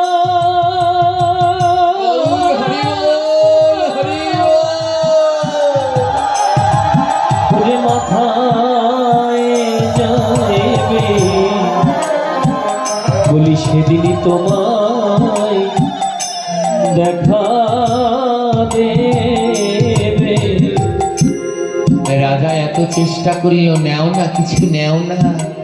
কুম্ভনাথজি বললেন, না, আমার কারো কাছে কিছু চাই না, কিচ্ছু নিলেন না মা। এ জগতে সেই গোবিন্দ পাবে যে এমন নিঃস্বার্থ লোভহীন হবে। কিচ্ছু নিলেন না, জানেন, কেউ কিছু দিতে চাইলেও নেয় না। আর আমাদের দিলে পরেও এত লোভ ঘৃণা হয়, জানেন, নিজেকে ঘৃণা হয়। কোন মুখে এগুলো বলি? দিল, তারপরে আবার চেয়ে চেয়ে নিচ্ছি, ঘৃণা লাগে এই জঘন্য দেহটাকে। আরবার যদি জন্ম দাও প্রভু, এমন দিও না, কাঙাল করে দিও, ভিখারি করে দিও, কিন্তু ভক্তের চরণের ধারে রেখো ভগবান। দিলেও নেয় না কুম্ভনাথজি। জানেন, শত অভাব অনটন, কিন্তু নাম বন্ধ করে না। অহর্নিশি নাম বদনে নাম তার চলতেই থাকে, চলতেই থাকে। দারিদ্র্যের কষাঘাত বেড়ে গেল, জানেন, দারিদ্র্যের কষাঘাত বেড়ে গেল। স্ত্রী, দুটো সন্তান। বললেন, আমরা আর থাকতে পারছি না, এমন করে কদিন না খেয়ে থাকা যায়। তারা অন্যত্র চলে গেলেন। কুম্ভনাথজি রয়ে গেলেন, গেলেন না, শুধু তার সেই পালিত গোমাতাটি। কুম্ভনাথজির এখন আর কেউ নেই, সন্তান পুত্র কেউ আর তার পাশে নেই। এ জগতে অর্থ এমন এক জিনিস মা, যতক্ষণ অর্থ আছে সবাই আছে, যেদিন আর অর্থ নেই সেদিন কেউ ডেকেও জিজ্ঞেস করে না, জিজ্ঞেস করে না। সবাই চলে গেলেন, কেউ আর তাকে ডেকেও জিজ্ঞেস করেন না। সেই গোমাতাটি রয়ে গেলেন। ওই গোমাতাটি দিয়ে আজও কুম্ভনাথজি একা একা হাল চাষ করে। ওই গোমাতাটির কাঁধে হাল নাঙলটা দিয়ে চাষ করে। জানেন, এহেন ভক্তি দেখে গোবিন্দ আর থাকতে পারলেন না, কিন্তু বদনে নাম বন্ধ হয় না। অহর্নিশি নাম করতে থাকে, নাম তার বন্ধ হয় না। নাম করে আর হাল চাষ করে। গোবিন্দ আর থাকতে পারলেন না। স্বয়ং গোলকের শ্রীহরি আজ কুম্ভনাথজি যেই খেতে হাল চাষ করছেন, কুম্ভনাথজির পিছন পিছন গোবিন্দ আমার বীজ বপন করে দিচ্ছে।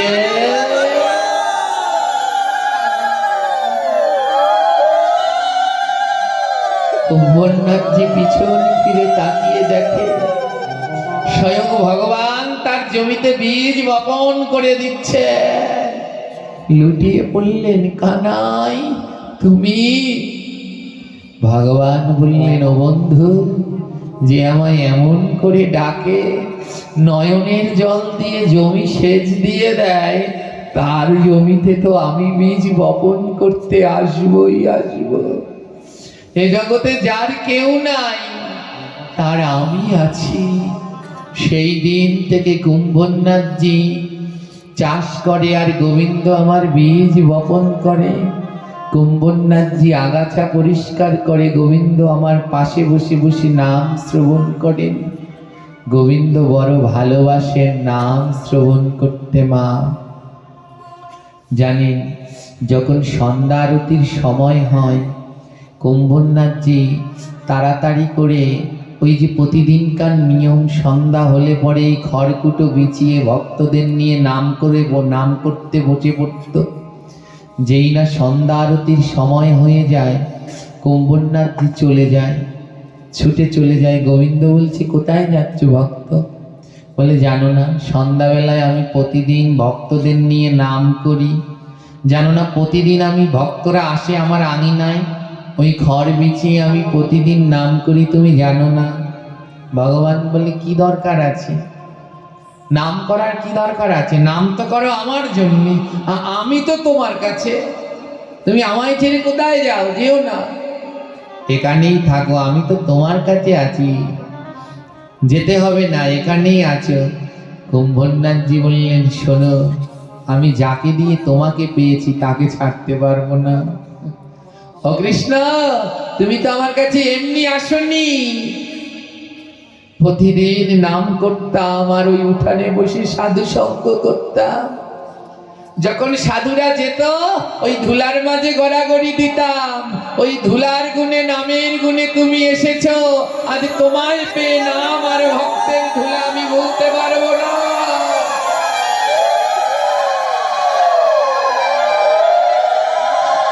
ভগবান বলছে থাকো না আমার কাছে থাকো, বললে লাগবে না তোমায়, তুমি আসতে কোনোদিন আমার কাছে আসতে না, তোমাকে পেয়েছিলাম ওই নাম করে আর ভক্তের ধুলা মেখে, আজ তোমায় পেয়ে যদি আবার নাম করা ভুলে যাই, ভক্তের চরণ ধুলা ভুলে যাই, আমি জানি তাহলে তুমি আবার চলে যাবে, কারণ তুমি দুই জায়গায় বাধা থাকো, এক হলো নাম আর দুই হলো ভক্ত সঙ্গ। নহম বসামি বৈকুণ্ঠে যোগিনাম হৃদয়েন চ মদ ভক্ত যত্র গায়ন্তি তত্র তিষ্ঠাপি নারদ। ও নারদ, নহম বসামি বৈকুণ্ঠে, আমি বৈকুণ্ঠে বাস করি না, যোগিনাম হৃদয়েন চ, আমি যোগীর হৃদয়ে বাস করি না, মদ ভক্ত যত্র গায়ন্তি, যেইখানে আমার ভক্তগণ আমার নাম গায়, তত্র তিষ্ঠাপি নারদ। কুম্ভনাথজি বললেন আমাকে বোকা ভেবেছ? তোমাকে পেয়ে আমি নামকে ভুলে যাই, তুমি আবার চলে যাবে। তাই নামকে যদি আশ্রয় করতে পারেন মা, আশ্রয় করিয়া ভজে তারে কৃষ্ণ নাহি ত্যাজে, আর সব মরে অকারণ। প্রথমেই বলেছিলাম না কি করে চিনবেন সদ্গুরু, কি করে চোখের সামনে সেই যে একটা ছানি পড়েছে কি করে দেখবেন নিতাই গৌরকে? সে হলো নাম, নামকে যেন ছাড়বেন না। কুম্ভনাথজি গোবিন্দ পেল, বলে তাও আমি নাম ছাড়তে পারবো না, তাই নামকে আশ্রয় করুন। এই সংসারটা হলো একটা পুকুরের মতো, আর একটা মাঝি ওই পুকুরের মধ্যে মাঝে মাঝে জাল দিয়ে খেয়াও দিচ্ছে, জালটা হচ্ছে মায়া। আমার জাল খেয়া দেয় না পুকুরের মধ্যেও, জালকে আপনাদের দেশে কি জাল বলে? ঝাঁকি জাল। গোল হয়ে পড়ে খেয়াও দিলে ঝাঁকি জাল। তো ওই যে জাল দেওয়ার আগে যিনি জেলে জাল খেয়াও দেওয়ার আগে খাবার দিয়ে নেয় না পুকুরের মধ্যে, মা চার বলে খাবার দিয়ে নেয়, আর মাছগুলো খাবারের লোভে যখন ওইখানে আসে আর জেলে জালটা ছুঁড়ে মারে, আর ছুঁড়ে মারলেই মাছ জালের মধ্যে আটকা পড়ে। এবার ওই পুকুরের মধ্যে কোনো মাছ যদি ওই খাবারের লোভে মধ্যখানে না গিয়ে জেলের পায়ের কাছে বসে থাকে, মাছটা জেলের জালে আটকা পড়বে। জোরে বলুন, পুকুরের মাঝে গেল না, মাছটা জেলের পায়ের কাছে বসে আছে, কোনোদিন জালে পড়বে? জাল কি জেলের পায়ের কাছে আসে? জাল তো যায় মধ্যখানে। তা জেলে যদি মাছটা জেলের পায়ের কাছে আশ্রয় নেয়, কোনোদিন জালের মধ্যে আটকা পড়বে না। এর অর্থ কি জানেন? এই পুকুরটা হলো সংসার, খাবারগুলো হলো লোভ, আর ওই জেলেটা অন্য কেউ নয়, স্বয়ং ভগবান শ্রীকৃষ্ণ, আর জালটা হলো মায়া। ভগবান মায়া নামক জাল পাতে, যদি কেউ লোভে করে ওই জালের মধ্যে আসে তাহলেই সে জড়িয়ে যাবে, আর ছাড়া পাবে না। কিন্তু কেউ লোভে যদি না পড়ে জেলের চরণ অর্থাৎ গোবিন্দের কাছে আসে, ওই চরণের কাছে আশ্রয় নেয়, জেলে হাজার জাল ফেললেও কোনোদিন জালে আটকা পড়বে না। তাই আশ্রয় নিন, নামের কাছে আশ্রয় নিন। এখানে কে কে মালা জপ করেন একটু হাত তুলুন তো, কয়জন মালা জপ করেন? দেখুন কি ভয়ঙ্কর অবস্থা, বিশেষ করে বাবাদের দিকে যারা যারা হাত তুললেন, এবং এই মায়েদের দিকেও যারা হাত তুললেন, এর অধিকাংশ হলো আমাদের লোক, আমাদের দলের মানে বোঝেন, এরা সব দূর দূর থেকে এসেছে, যারা প্রতিনিয়ত হরিকথায় যায়। যারা হাত তুললেন 3 ভাগের 2 ভাগই তারা। তাহলে আপনাদের এলাকারটা কোথায়? আপনাদের এলাকারটা কোথায়? আর বাবাদের দিকে তো বিশেষ ভয়ঙ্কর, কোনো হাত নেই, অর্থাৎ মালা জপ করছেন না। নামকে আশ্রয় করুন। কাল এখানে হরিকথা শ্রবণ করাতে আসবেন বাংলাদেশের এক মহারথী, আমাদের পরম পূজনীয় শ্রদ্ধেয় আচার্য বরেণ্য বিল্বমঙ্গল বাবা। আপনারা তার মুখে কাল, তার বদনে কাল অদরামৃত শ্রবণ করবেন। আর যদি দেখে এই কয়জন মাত্র জপ করেন, তাহলে আর সম্মান থাকবে? জোরে বলুন, থাকবে? যারা সমস্ত জায়গায় নাম প্রচার করিয়ে বেড়াচ্ছেন, এর জন্যে জানেন কোনো জায়গায় সরকার প্রধান আগে যায় না। সরকার প্রধান কোনো জায়গায় যাওয়ার আগে প্রথম ওখানে কে যায়? ওই এলাকার মেম্বার গিয়ে দেখে এখানে সরকারে আসার জায়গাটা ঠিক কিনা। তারপরে আসবে চেয়ারম্যান, তিনি এসে দেখবেন জায়গাটা পর্যাপ্ত আছে কিনা। মেম্বার গিয়ে চেয়ারম্যানকে বলবে, চেয়ারম্যান দেখে এমপির কাছে বলবে আপনি একবার যান। এমপি এসে দেখবে ঠিক আছে কিনা। এমপি গিয়ে মন্ত্রীর কাছে বলবে, মন্ত্রণালয়ে যাবে, মন্ত্রণালয় থেকে লোক এসে, মন্ত্রী এসে দেখবে জায়গাটা ঠিক আছে কিনা। তারপরে মন্ত্রী গিয়ে প্রধানমন্ত্রীর কাছে বলবে, তারপরে প্রধানমন্ত্রী আসবে। তাই প্রধানমন্ত্রীকে আনবার আগে একটু জায়গাটাকে প্রস্তুত করে নিতে হবে। হ্যাঁ, বাংলাদেশে বর্তমানে এই সনাতন জাগরণীদের জন্য অল্প কয়েকজন প্রধানমন্ত্রী আছে, একজন নয়, এ ডিপার্টমেন্টে বেশ কয়েকজন প্রধানমন্ত্রী আছে, যারা সনাতন ধর্মকে জাগিয়ে তুলছেন, যিনি সাহস দিয়ে জাগিয়ে তুলছেন। তিনি হলেন শ্রদ্ধেয় বরেণ্য আচার্য শ্রী অষ্টোত্তর শত গোপীনাথ ব্রহ্মচারী। তিনি ওই ডিপার্টমেন্টের প্রধানমন্ত্রী, হুঙ্কার দিয়ে সব জাগাচ্ছে। আর যিনি প্রেম দিয়ে মাতাচ্ছেন, ভক্তি কথা বলে ভক্তদের মনে প্রেম বন্যা ভাসাচ্ছেন, তিনি হলেন শ্রদ্ধেয় বরেণ্য আচার্য বিল্বমঙ্গল দেবনাথজি। তিনি ওই ডিপার্টমেন্টে প্রেম দিয়ে সবাইকে মাতিয়ে দিচ্ছেন। আর যিনি ভক্তদেরকে মালা, তিলক, জপ চলবে না, এছাড়া সম্ভব না, শ্রাদ্ধে জীব হত্যা বন্ধ হোক, বিবাহে জীব হত্যা বন্ধ হোক, মৎস্য বন্ধ হোক, এইগুলো দিয়ে যিনি জীবকে জাগিয়ে তুলছেন, তিনি জিতেন্দ্রীয় প্রভু, তিনি ওই ডিপার্টমেন্টে। আর বিপদগামী যুবকদেরকে যিনি পথে আনছেন, নেশা থেকে ফিরিয়ে ধর্মের আলো দেখাচ্ছেন, তিনি শ্রদ্ধেয় আচার্য রাহুল কৃষ্ণ দাস। এরা নিরলস ভাবে পালন করে যাচ্ছে তাদের ভূমিকা। এহেন প্রধানমন্ত্রীরা আসবে আর আমাদের জায়গাগুলো তৈরি হবে না, তা তো হতে পারে না। আপনারা আদ্যকার কথা দিন মা, যারা এখনো মালা জপ করবেন না, এই 3 দিন হরিকথার মধ্যে দিয়ে শিক্ষা নিয়ে আর দেরি করবেন না। আজই মনে সিদ্ধান্ত নিন, না মালা জপ শুরু করব, আর দেরি করব না, তাড়াতাড়ি জপ শুরু করব। নামে নামই আসে, কুম্ভনাথজি আনলেন না, নামে নামিয়ে আনলেন না, এমন নাম করলেন স্বয়ং ভগবান তার জমিতে বীজ বপন করলেন। এমন জন্ম আর হবে, 84 লক্ষ জন্ম ভ্রমণ করে এই দুর্লভ জন্ম পেলেন, তারপরেও কেন নাম করছেন না, কেন জপ করছেন না?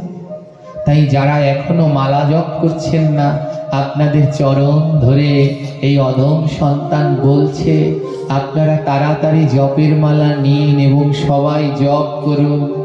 এই কলিযুগে নাম ছাড়া উদ্ধারের আর দ্বিতীয় কোনো পথ নেই। বলবেন, ও বাবা, যদি হাঁটতে চলতে নাম করি, আমি মালায় করি না, কিন্তু সারাদিন হাঁটি আর নাম করি, হবে না? কে বলেছে হবে না? হবে, কিন্তু জমা থাকবে না। আমার আগের দিনে বাবারা টাকা রাখতেন, এই কোমরে একটা থলি রাখতেন না, থলি, ওর মধ্যে জমা থাকতো। হ্যাঁ, থলির মধ্যে রেখে তারপরে জমা রাখতেন। আর যদি হাতে টাকা নিয়ে বাজারে একটা ঘুরলা দেন, থাকবে জমা। আর যদি ব্যাংকে রাখেন তাহলে ভাঙবে, না উঠালে ভাঙবে না। তদ্রুপ হাঁটতে চলতে নাম করলেও হাঁটতে চলতেই শেষ হয়ে যাবে। আর ওই থলির মধ্যে ওটা ব্যাংক, ওর মধ্যে নাম করলে ওটা জমা থাকবে। হ্যাঁ, যাওয়ার দিন একটা নদী পার হতে হবে, নদীটার নাম জানেন? কি নদী? বৈতরণী নদী। ওমা গোবিন্দ আসবার কালে আমাদের কয়ানা দিয়েছিলেন, মনে আছে? আবার যেদিনকে যাব সেদিনকে 1 আনা কম নেবে, জোরে বলুন। ওই গুনে গুনে 16 আনা দেবে, তারপরে নদী পার করব। পারবেন তো দিতে? 16 আনা তো এনেছিলেন, কিন্তু যাওয়ার দিন কি দিতে পারবেন 16 আনা? সংসার নামক মায়ায় পড়ে 16 আনা শেষ হয়ে গেছে, জমা নেই। পারবে, তারা দিতে পারবে। ওমা, এই জপমালায় এটাকে বলে সাক্ষী মালা, জানেন তো? যারা জপ করে এটাকে বলে, এই সাক্ষী মালায় কটা গুটি থাকে? 16টা। বলে 16 আনা তারা জমা দিতে পারবে। যারা প্রতিদিন এই 16 মালা জপ করে, তারা বৈতরণীতে 16 আনা জমা দিয়ে যেতে পারবে গো। এমনি এখানে 16টা গুটি নেই, এই সেই 16 আনা। প্রতিদিন 16 মালা জপ করো, 16 আনা এর মধ্যে জমা রাখো, তাহলে শেষের দিনে জমা দিতে পারবে। তাই যারা ভক্ত দেখবেন মরুক আর বাচুক, প্রতিদিন 16 মালা জপ করো। অনেকে বলবেন, বাবা আমি তো সংসারের চাপে 16 মালা পারবো না। 16 মালা না পারো, 16 নাম তো পারবে। মালা নাও, এই মালায় 16 নাম 32 অক্ষর জপ করো, জমা রাখো। আমার চৈতন্য প্রভু নিজে জপ করে শিখালেন। মহাপ্রভুর মালা জপের দরকার আছে? তিনি তো ভগবান। কেন জপ করলেন জানেন? নিজে আচারিয়া প্রভু অন্যরে শিখায়, নিজে না আচারিলে কবু অন্যরে শিখানো না যায়। নিজে আচরণ করে শিখালেন, আমি জপ করলাম, তোমরাও সবাই জপ করো। তাই মা, এখনো যারা মালা জপ করেন না, সবার চরণ ধরে আমার প্রার্থনা, আপনারা মনকে পরিবর্তন করুন। সবাই সিদ্ধান্ত নিন, আমরা মালা জপ করব। আপনাদের এই অদম সন্তান আজ আপনাদের কাছে এই প্রেম ভিক্ষা চাচ্ছে, আপনারা জপ করুন। সময় বয়ে যাচ্ছে, কুয়াশার জন্য দেখতে পাচ্ছেন না। জীবন বেলা যে বয়ে যাচ্ছে, মনের মধ্যে কুয়াশার জন্যে দেখা হচ্ছে না। কেন জপ করো না? বাবা, সংসারের কাজ করতে করতেই সময় পাই না, জপ করব কোন সময়?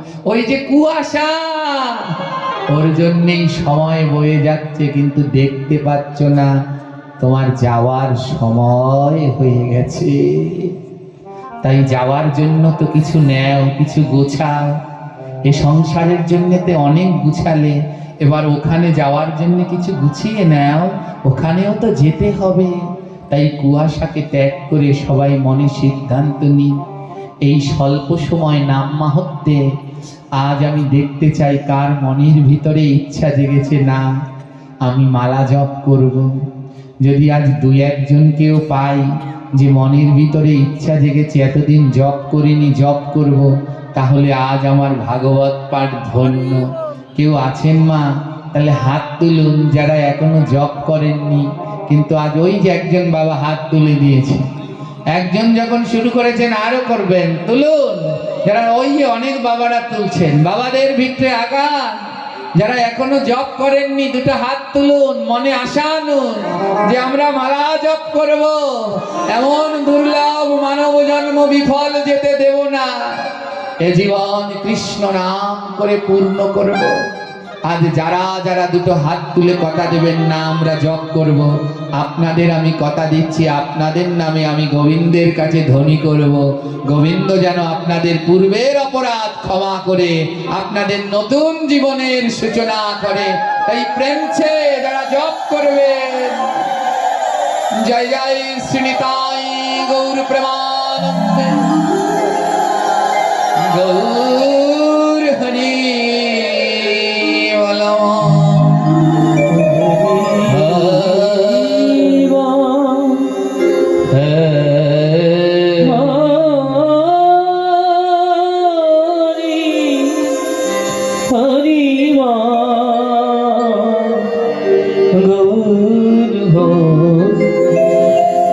তাই আসুন সবাই নামকে আশ্রয় করি, সুন্দর একটি মানব জীবন গঠন করি। শোনো শোনো ভক্তবৃন্দ, শোনো দিয়া মন, শোনো শোনো ভক্তবৃন্দ, শোনো দিয়া মন, নাম ছাড়া গতি নাই বলিতে কম, এই নাম ছাড়া গতি নাই বলিতে কত। ভক্ত কুম্ভনাথ জি নাম করেছিল, ওই ভক্ত কুম্ভনাথজি নাম করেছিল, পিছনে পিছনে গোবিন্দ যে হাঁটিল, ওই পিছনে পিছনে গোবিন্দ যে হাঁটিল। প্রাণ গোবিন্দ ডাকিয়া ভক্তরে প্রাণ কয়, গোবিন্দ ডাকিয়া ভক্ত যে কয়, নাম করো নাম করো নাম করো আহা নাম করো নাম করো নাম করো হায়। এই জগতে নাম এই জনা করে, এই জগতে নাম সেই জনা করে, প্রাণ গোবিন্দ তার কাছে দেখো ধরা পড়ে। আহা প্রাণ গোবিন্দ তার কাছে দেখো ধরা করে। হে ভক্তবৃন্দগণ, কেউ উঠবেন না।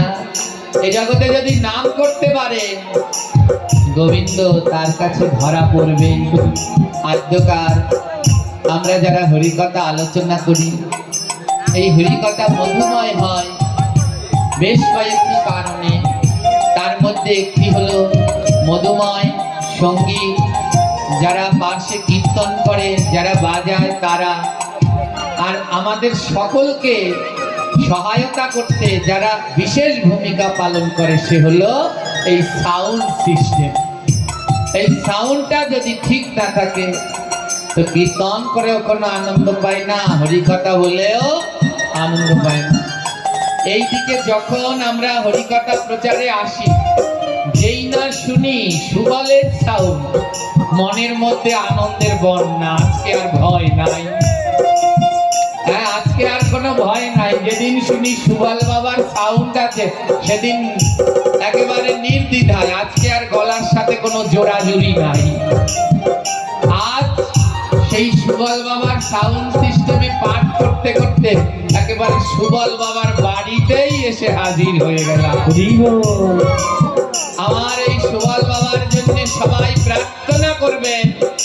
কুম্ভনাথে ভালো ঘর ছিল না, ওই ভাঙা ঘর, কিন্তু গোবিন্দের নাম বন্ধ করেনি। আজ এসে আমার সেই কুম্ভনাথের কথা মনে পড়লো বাবার ঘর থেকে। এমন ঘর কিন্তু আমার গোবিন্দের নাম বন্ধ করেনি। আজ আপনাদের দিয়ে, বাংলাদেশের স্বনামধন্য বক্তাদের দিয়ে আপনাদেরকে এই হরি কথা শ্রবণ করাচ্ছে। তাই আপনারা সবাই আমার বাবার জন্য আশীর্বাদ করবেন, প্রতি বছর যেন বাবা এমনি নব বৃন্দাবন মিলাতে পারে। অনেকের অর্থ আছে, অনেক কিন্তু নাই। দক্ষিণ পাশে প্রসাদ দেওয়া আছে, আপনারা ওই পাশ থেকে প্রসাদ পেয়ে যাবেন।